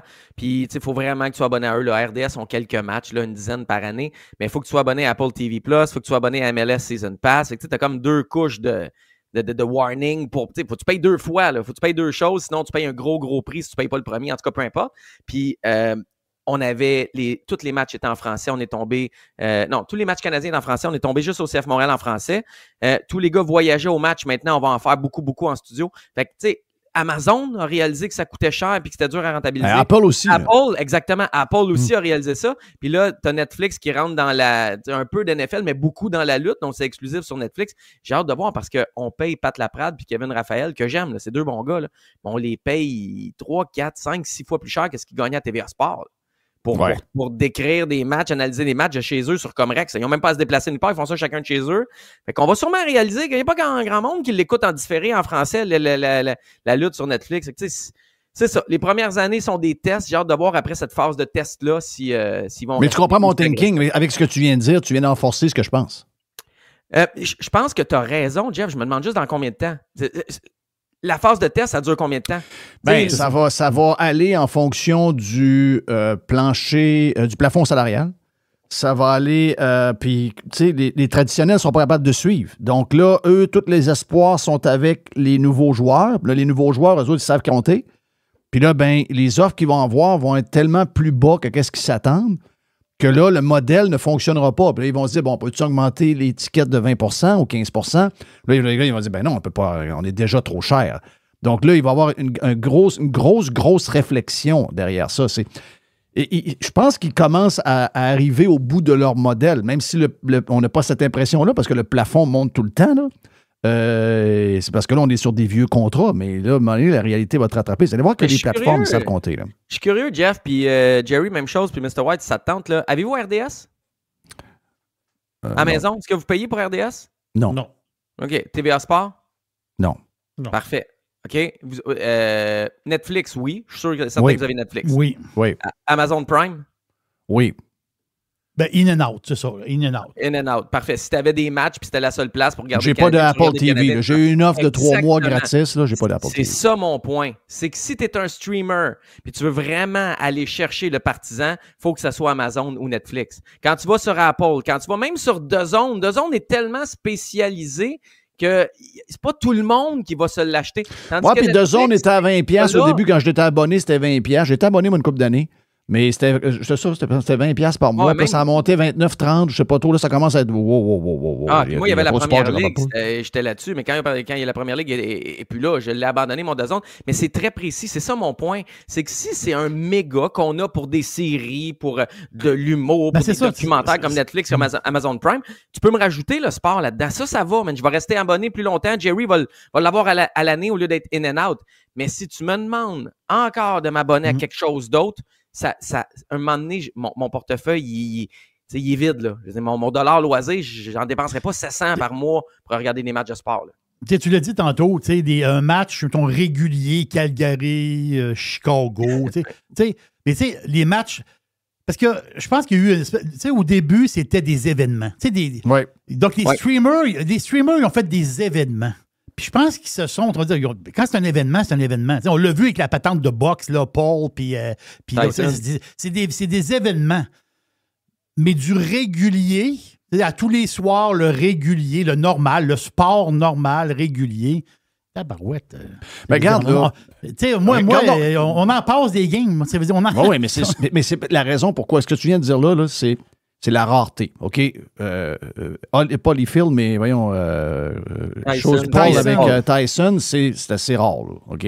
La NFL, c'est assez rare. Oui, c'est ça. J'écoutais cette semaine, c'est le premier tournoi important de l'année à Pebble Beach pour la PGA. Le PGA a des problèmes. La PGA se fait manger son lunch par Liv, se fait manger son lunch par les YouTubers, se fait manger son lunch par sa propre ligue qu'ils viennent de créer en Floride là, dans un genre d'aréna avec un tournoi intérieur où il y a 20 millions en jeu. Donc, il y a beaucoup de joueurs dans la tarte. Là. Donc, entre autres, les YouTubers sont très, très, très importants. Puis là, ils sont en train de réaliser qu'ils ont trop d'événements. Il y a trop de tournois de la PGA. Donc, il va falloir qu'ils diminuent le nombre de tournois. Il va falloir qu'ils donnent de l'importance à ces tournois-là. Puis là, les codes d'écoute ont baissé. Les codes d'écoute ont baissé PGA. Les codes d'écoute ont baissé NBA. C'est affreux. NBA, c'est la moitié perdue. Là. Le baseball, ça n'a pas été extraordinaire, même s'il y a eu des bonnes séries. Là, on voit, à part la NFL, ça va pas bien. Le hockey, la patente d'hiver, là. Wow! Qu'est-ce qui se passe avec la patente d'hiver? Le buzz là, de la Winter Classic, pas mal fini, là. Non, je suis un fan de hockey, je ne l'ai même pas regardé. Je travaille dans le hockey, je ne l'ai même pas regardé. C'est peut-être le fun pour la ville qui l'a, parce que c'est un happening avec un genre, puis s'il fait -2, puis il neige, une petite affaire, tout le monde est dehors, ça prend un coup, ça fait des barbecues, ça va en dedans, ils ne voient pas la game. Okay, la game, les joueurs sont gros comme rien, mais c'est pas grave, c'est un happening. Ils vont le faire à Miami en plein à 25 degrés dans un stade des Marlins, c'est bien correct. Mais pour la TV, Chris, on l'écoute pas. On l'écoute pas. On l'écoute pas. Donc là, on est en train de réaliser qu'avec toute l'offre qu'on a, puis toutes les habitudes qui changent dans ce qu'on regarde, puis ce qu'on. Tu sais, moi, regarde, le premier, j'ai pas regardé vraiment de hockey cette année. Je regarde le hockey avec les highlights sur NHL.com, OK, sur l'application que j'ai sur mon téléphone. Donc, puis j'en ai assez, parce que j'ai trop d'affaires, je suis pas capable de m'asseoir 2h30, 3 heures. Tu vas revenir en série, les playoffs, je ne manquerai pas une game. Les playoffs, je ne manquerai pas une game. Ça, je fais ça toutes les années. Mais je veux dire, ça, là, ils ont à dealer avec ces chiffres-là. Puis je vais te dire de quoi, d'un bureau de ces sports-là, incluant la NHL, j'aurais la chienne en crif. Parce qu'ils ont les data, là, ils l'ont. Là. Puis ils la voient, la courbe. Là. Puis ce qui est encore pire, je jasais avec un dirigeant d'un réseau québécois de télé. Okay? Il y en a 2. Il n'y a pas tant de dirigeants, fait que tu feras 1 + 1 = 2. Ils payent cher. Tu sais, la pub dans un match du Canadien paye à peu près 1/6 du coût de diffusion, de droit de diffusion du match. On fait un chiffre là. Mettons que c'est 1 million, mais la pub va ramorter à peu près 150-200 000, pas plus. Fait que quand ils payaient cher, ils se disaient, on va aller chercher du cash sur les périphériques. L'émission d'avant-match, le 5-7, l'antichambre. Ce qui est autour. Mais là, toutes ces émissions-là autour ont droppé parce que je je capte ces shows-là ou ces infos-là maintenant sur les réseaux sociaux, sur les podcasts, sur les sites web indépendants. Fait que, tu sais, comme le modèle d'affaires qui était de, OK, on va perdre de l'argent avec le match comme tel, mais on va se refaire avec les périphériques, le autour, marche même plus.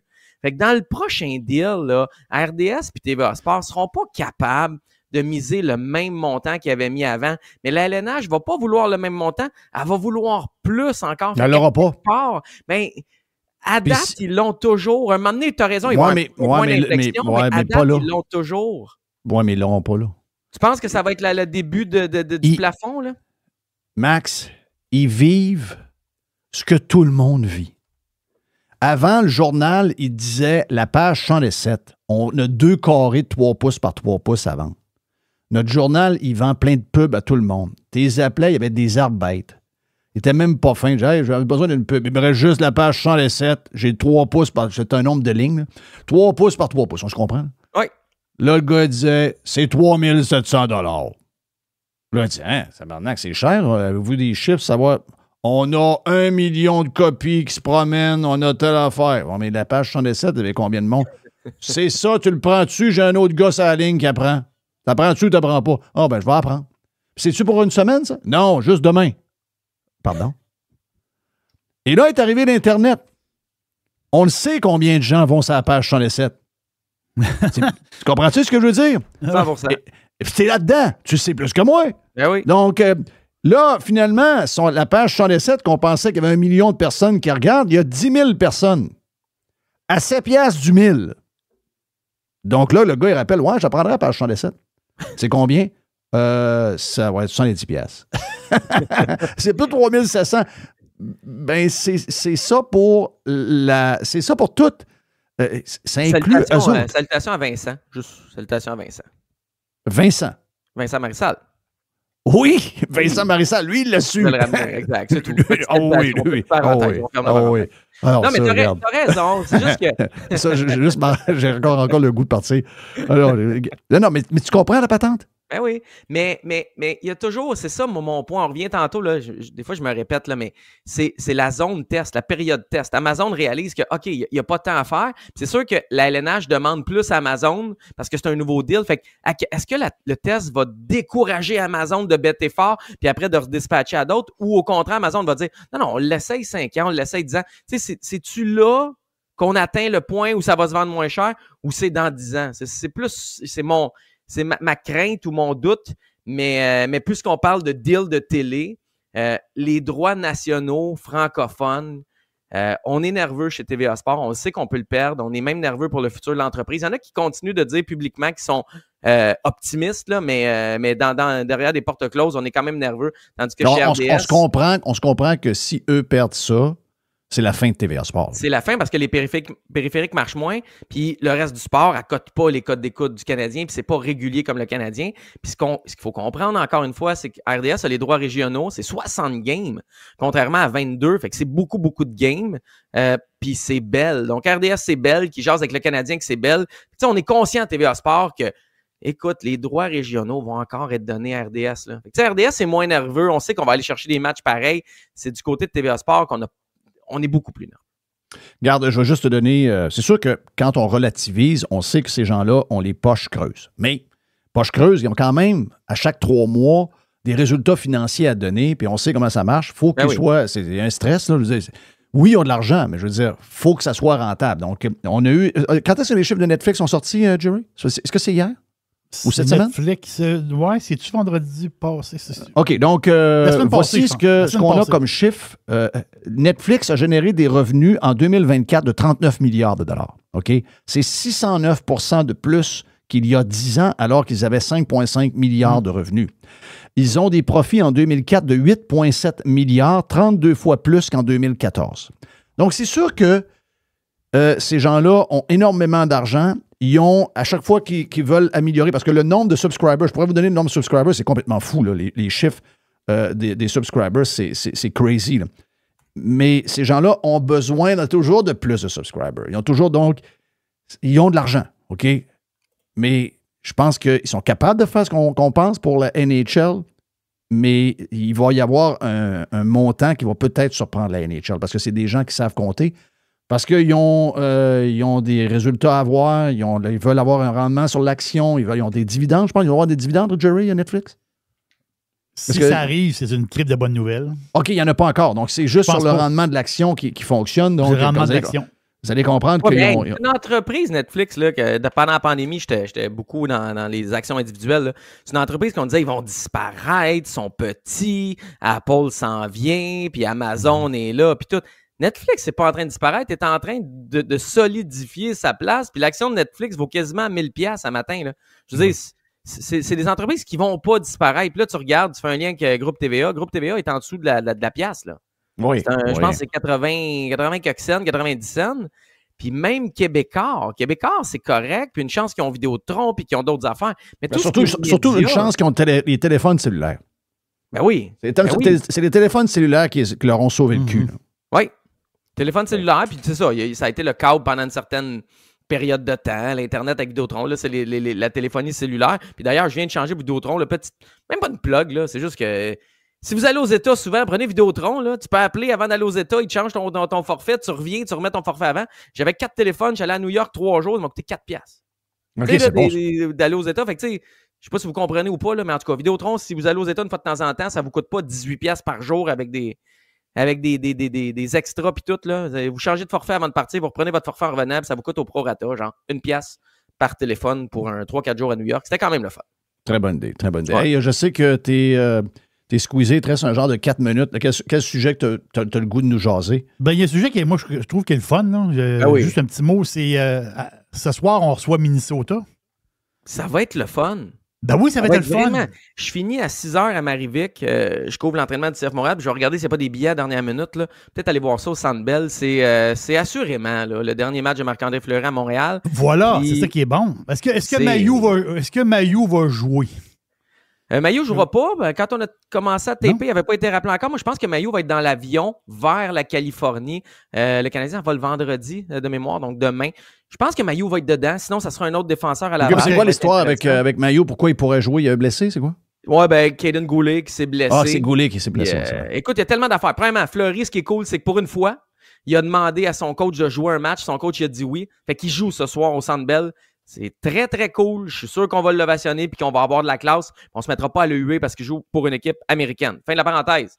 Deuxièmement, Goulet, sa grosse blessure, là, on l'a vu, là, c'est un patin. C'est son propre patin qui est venu le couper juste en haut du genou. Ça a coupé son quad, le muscle. Ça a coupé assez profond. Ça, il n'y a rien de pire. Ça, il n'y a rien de pire. C'est la pire des affaires qui peut arriver. C'est la pire, mais Chris, je sais.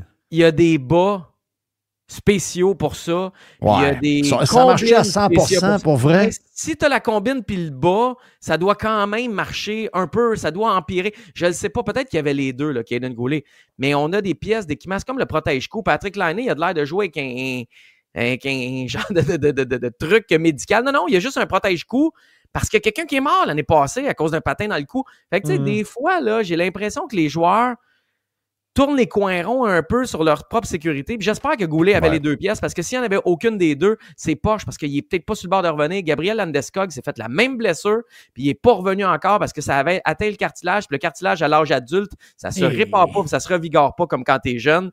Fait que j'espère que Goulet, c'est pas trop important, mais pour l'instant, c'est inquiétant. Puis c'est pour ça qu'on a rappelé Strobel pour ce soir, et pour le voyage dans l'Ouest, ça va nous prendre un 7e, ça risque d'être Mailloux. Hey, c'est la grosse game. C'est pas en fin de semaine, c'est l'autre fin de semaine, c'est le 9. Là, on est en préparation pour le gros match entre les Chiefs et les Eagles. Voici le nombre de... Savez-vous qu'il y a 6 pays de représentés au match. Quand on regarde la liste des joueurs, il y a 6 pays là-dedans. Ouais. Quand même, on pense juste que c'est quasiment des joueurs américains, des fois quelques Canadiens. Il y a 6 pays de représentés. Voici le plus grand nombre de joueurs par État. Je vous laisse là-dessus. Texas, 13. Californie, 11. Floride, 11. Georgie, 9. Alabama, 8. New Jersey, 7. Ohio, 7. Il y a 35 États de représentés et 6 pays. C'est le genre de patente que j'aime parce que ça m'a vraiment shaké l'histoire du nombre de joueurs floridiens et versus le nombre de joueurs québécois. Pour moi, c'est un wake-up call. C'est une bonne affaire que la Ligue ait des joueurs de tout partout, mais il y a quand même quelque chose qui se passe au Québec. On devrait être plus présent. On a ça dans notre ADN. On a de l'histoire. On a le climat pour ça. On devrait avoir des glaces réfrigérés un peu partout dehors pour pousser les gens à aller dehors, à aller jouer, à avoir un stick, des patins dans leurs pieds et leur donner le goût de faire du sport et de jouer au hockey parce que c'est inquiétant un peu. Dans 20 ans, il va-tu nous en rester 5? Va-tu nous en rester 10? Jeff, un de mes bons chums, son gars joue dans le 3, M18, donc c'est Midget 3. C'est un espoir de la GMQ. Je ne sais pas s'il va se rendre jusqu'à AQ. Là. C'est 15 000. Je sais, mais ça peut plus être ça. Fucking 1 000 $. Ça peut plus. Mon chum a 2 jobs sideline. Il travaille sa job. Pauvre lui. Super bonne job. Il est à 8. Puis il livre le journal en début de nuit, en fin de nuit, en début de matinée. Courageux. Wow. Ouais, mais ça ne devrait pas être ça. Mais non. Moi, j'ai le caractère que j'ai. Mes chums, tout mon ADN était bâti par ce que je suis, mais bâti beaucoup par mon hockey et mon baseball. Mes parents, ma mère est obligée d'arrêter d'être prof parce qu'on a eu des sœurs jumelles quand j'avais 13 ans. Donc, c'était comme un genre d'accident en double. Donc, imaginez-vous, on peut pas, il n'y avait pas de CPE, etc. Donc, mon père était prof, t'es pas riche. Moi, j'aurais pas joué au hockey, là, j'aurais pas fait ce que j'ai fait, j'aurais pas devenu la personne que je suis devenu parce que j'ai été moulé par mon hockey. C'est ça qui m'a moulé. C'est ça l'affaire, Jeff, c'est que tu es au Québec, tu te la joues socialiste, égalité envers tout le monde, tu m'enlèves énormément d'argent de mon portefeuille pour égaliser les chances envers tout le monde, mais après, quand j'ai besoin de quelque chose, je me fais péter en pleine face puis je paye le prix d'un État, d'une province, d'un capitaliste full.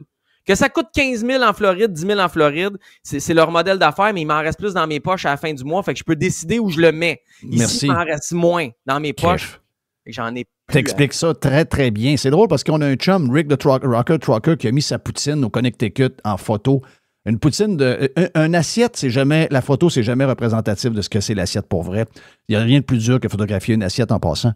En tout cas, lui, il disait les frites étaient écœurantes, la saucisse locale était écœurante, il y avait une sauce dessus avec un peu de fromage, c'était vraiment bon. Puis là, il met le prix avec la bière, puis tout. Là, ça repart encore parce que Rick réussit, vu qu'il voyage beaucoup, il réussit à mettre le bordel tout le temps. Mais les gens ne comprennent pas. Le Connecticut est beaucoup plus riche, à peu près en moyenne, à peu près 20 000 $ de plus de salaire que nous. Moins de taxes, même s'ils sont dans les États les plus taxés sur la côte Est, moins de taxes. En principe, une place de pauvres comme nous, on devrait avoir une poutine aussi bonne et moins chère de beaucoup parce qu'on est plus pauvre. Mais on se la joue big et on a réussi à avoir une place qui est toujours pauvre, hyper socialiste, où tout coûte cher. C'est là qu'il y a le bug. Dans les places que ça coûte.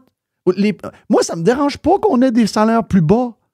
Jerry adore aller en Espagne. Ils ont les salaires les plus bas avec le Portugal en Europe. Mais tout est en fonction de ce qu'ils gagnent. C'est pour ça que les prix sont ridiculement bas. OK? C'est parce que ça va en fonction de comment les gens gagnent. Nous, on est espagnol sans avoir le soleil, mais on paye comme si on paye plus cher que les gens du Connecticut qui sont 25-30% plus riches que nous.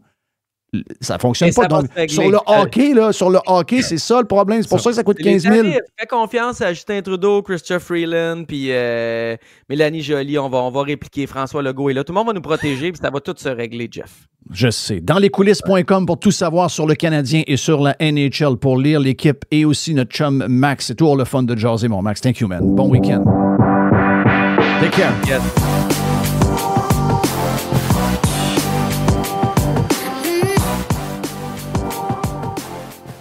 Le Vestiaire vous a été présenté par Frédéric Masson Remax, un courtier immobilier pirate. Authentique, Le Vestiaire vous a été présenté par Frédéric Masson Remax, un courtier immobilier pirate. Authentique et super impliqué pour ses clients depuis 20 ans. Avec son équipe, il est présent partout dans la région de Québec. Ses mises en marché font wow! Expérience, compétence, transparence, performance. Nous, on vend. FrédéricMasson.com.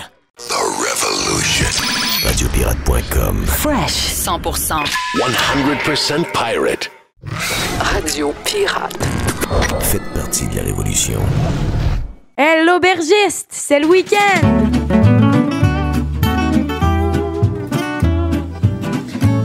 Oui, j'ai soif. Yes, l'aubergiste pour lancer le week-end. Ça, c'est le meilleur moment de la semaine. J'adore lancer le week-end. L'aubergiste, c'est... Et avant tout le monde, en plus. Oui, c'est ça.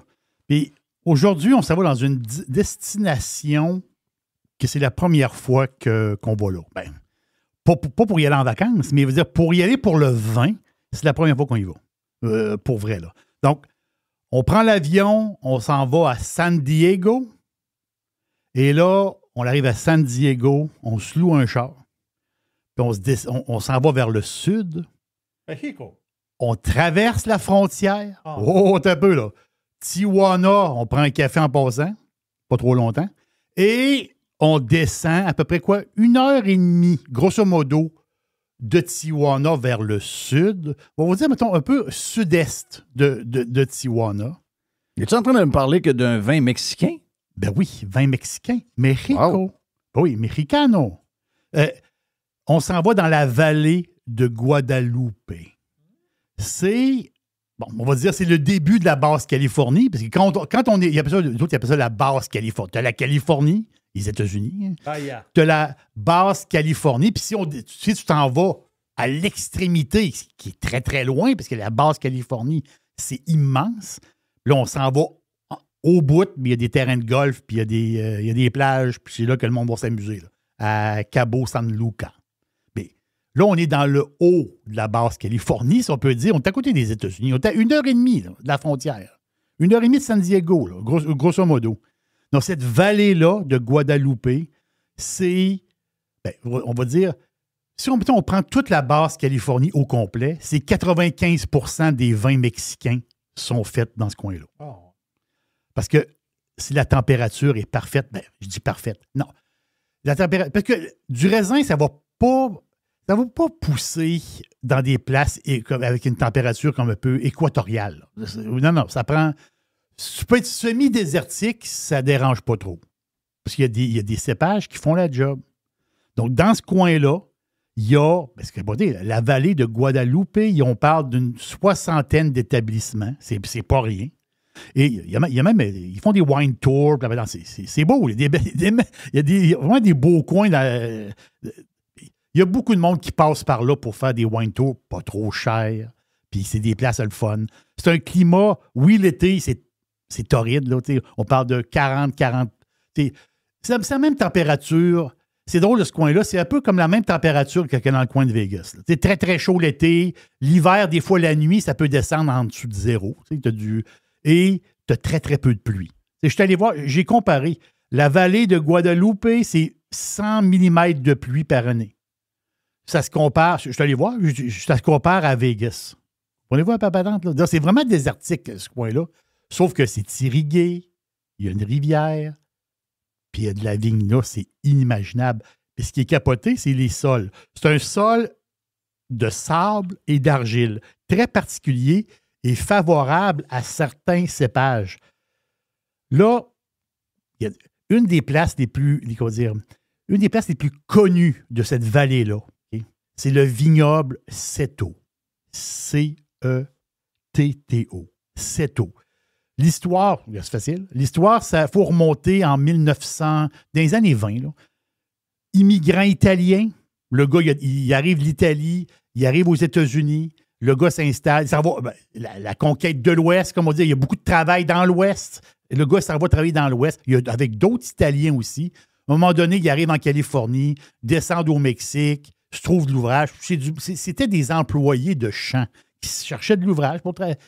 Et là, l'affaire, c'est que la majorité de ce monde-là avait des connaissances dans les vignobles, parce qu'ils travaillaient dans les vignobles en Italie. Ils connaissaient ça. Fait que, de fil en aiguille, le fameux Seto, l'immigrant italien, il a acheté un bout de terre à un moment donné. Ça ne coûtait pas trop cher. Il a parti un vignoble. Donc, ce vignoble-là existe depuis à peu près les années 20, 25, 30 ou dans ce coin-là. Et aujourd'hui, Seto, on va dire, c'est possiblement le plus gros vignoble de cette vallée-là. Et c'est tout à fait incroyable. Ici, à la SAQ, on a 3 bouteilles de Seto. Il y a un Cabernet. C'est rare que... Quand on reçoit le Cabernet, il disparaît. Ça, moi, je n'ai jamais goûté au Cabernet. Il y a un Chardonnay, je n'ai pas goûté encore. Mais il y a une petite Syrah.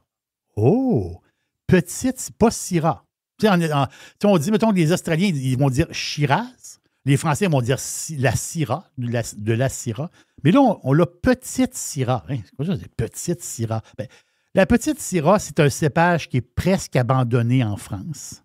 parce qu'ils s'en vont dans des cépages un peu plus, comment dire, en France, c'est très, très Syrah. C'est-à-dire, on entend le Rhône, puis tout ça. Mais l'affaire, c'est que la petite Syrah, c'est un peu plus, comment dire, un peu plus rough comme vin. Je vais le dire de même, un peu plus rough. Et c'est un croisement de Syrah et d'un vieux cépage français, très, très ancien. Mais de la petite Syrah, il y en a beaucoup en Californie, justement, et il y en a beaucoup au Mexique. Dans cette région-là du monde, beaucoup de petites Syrah. La différence, on sait que la Syrah, c'est très fruité, c'est très foncé. La petite Syrah est encore plus foncée, est encore plus fruitée. C'est pas tout le monde qui aime ça. Moi, j'adore ça, parce que ça dépend avec quoi tu... Ça dépend. La petite Syrah, là, c'est chubby. Là. C'est-à-dire, le vin, il y a des reflets noirs. Imagine, c'est vraiment... Mais ça, là, c'est parfait avec un steak. Mais, vous savez, la petite sauce au... Tu sais, la sauce au poivre. Tu sais, la petite sauce au poivre. Tu peux acheter de la cordon bleu en canne, c'est pas grave. C'est rien là. De la sauce au poivre en canne. C'est de n'importe quelle marque.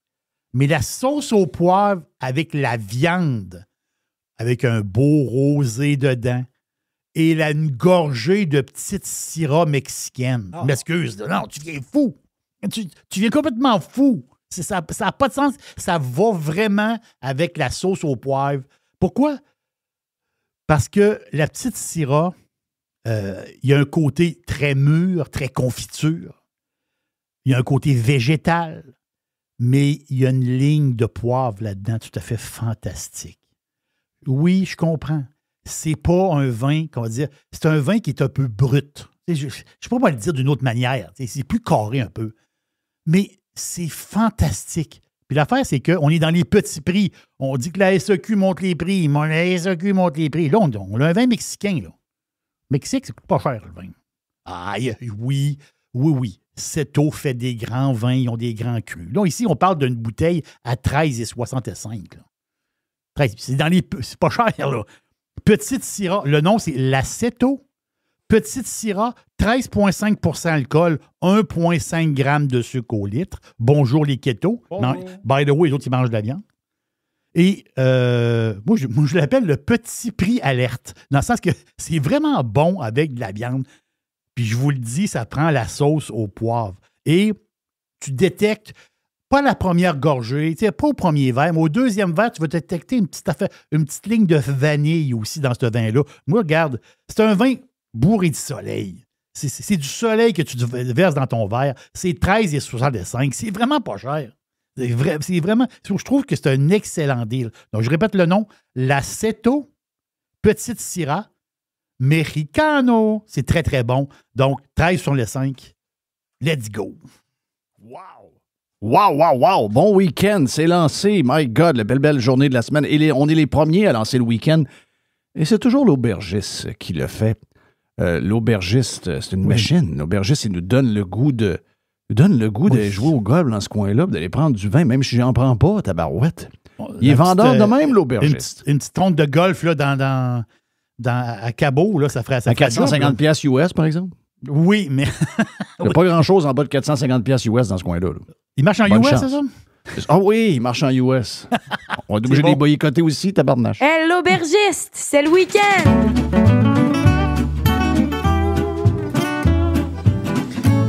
Oui, j'ai soif. Jeff Fillion.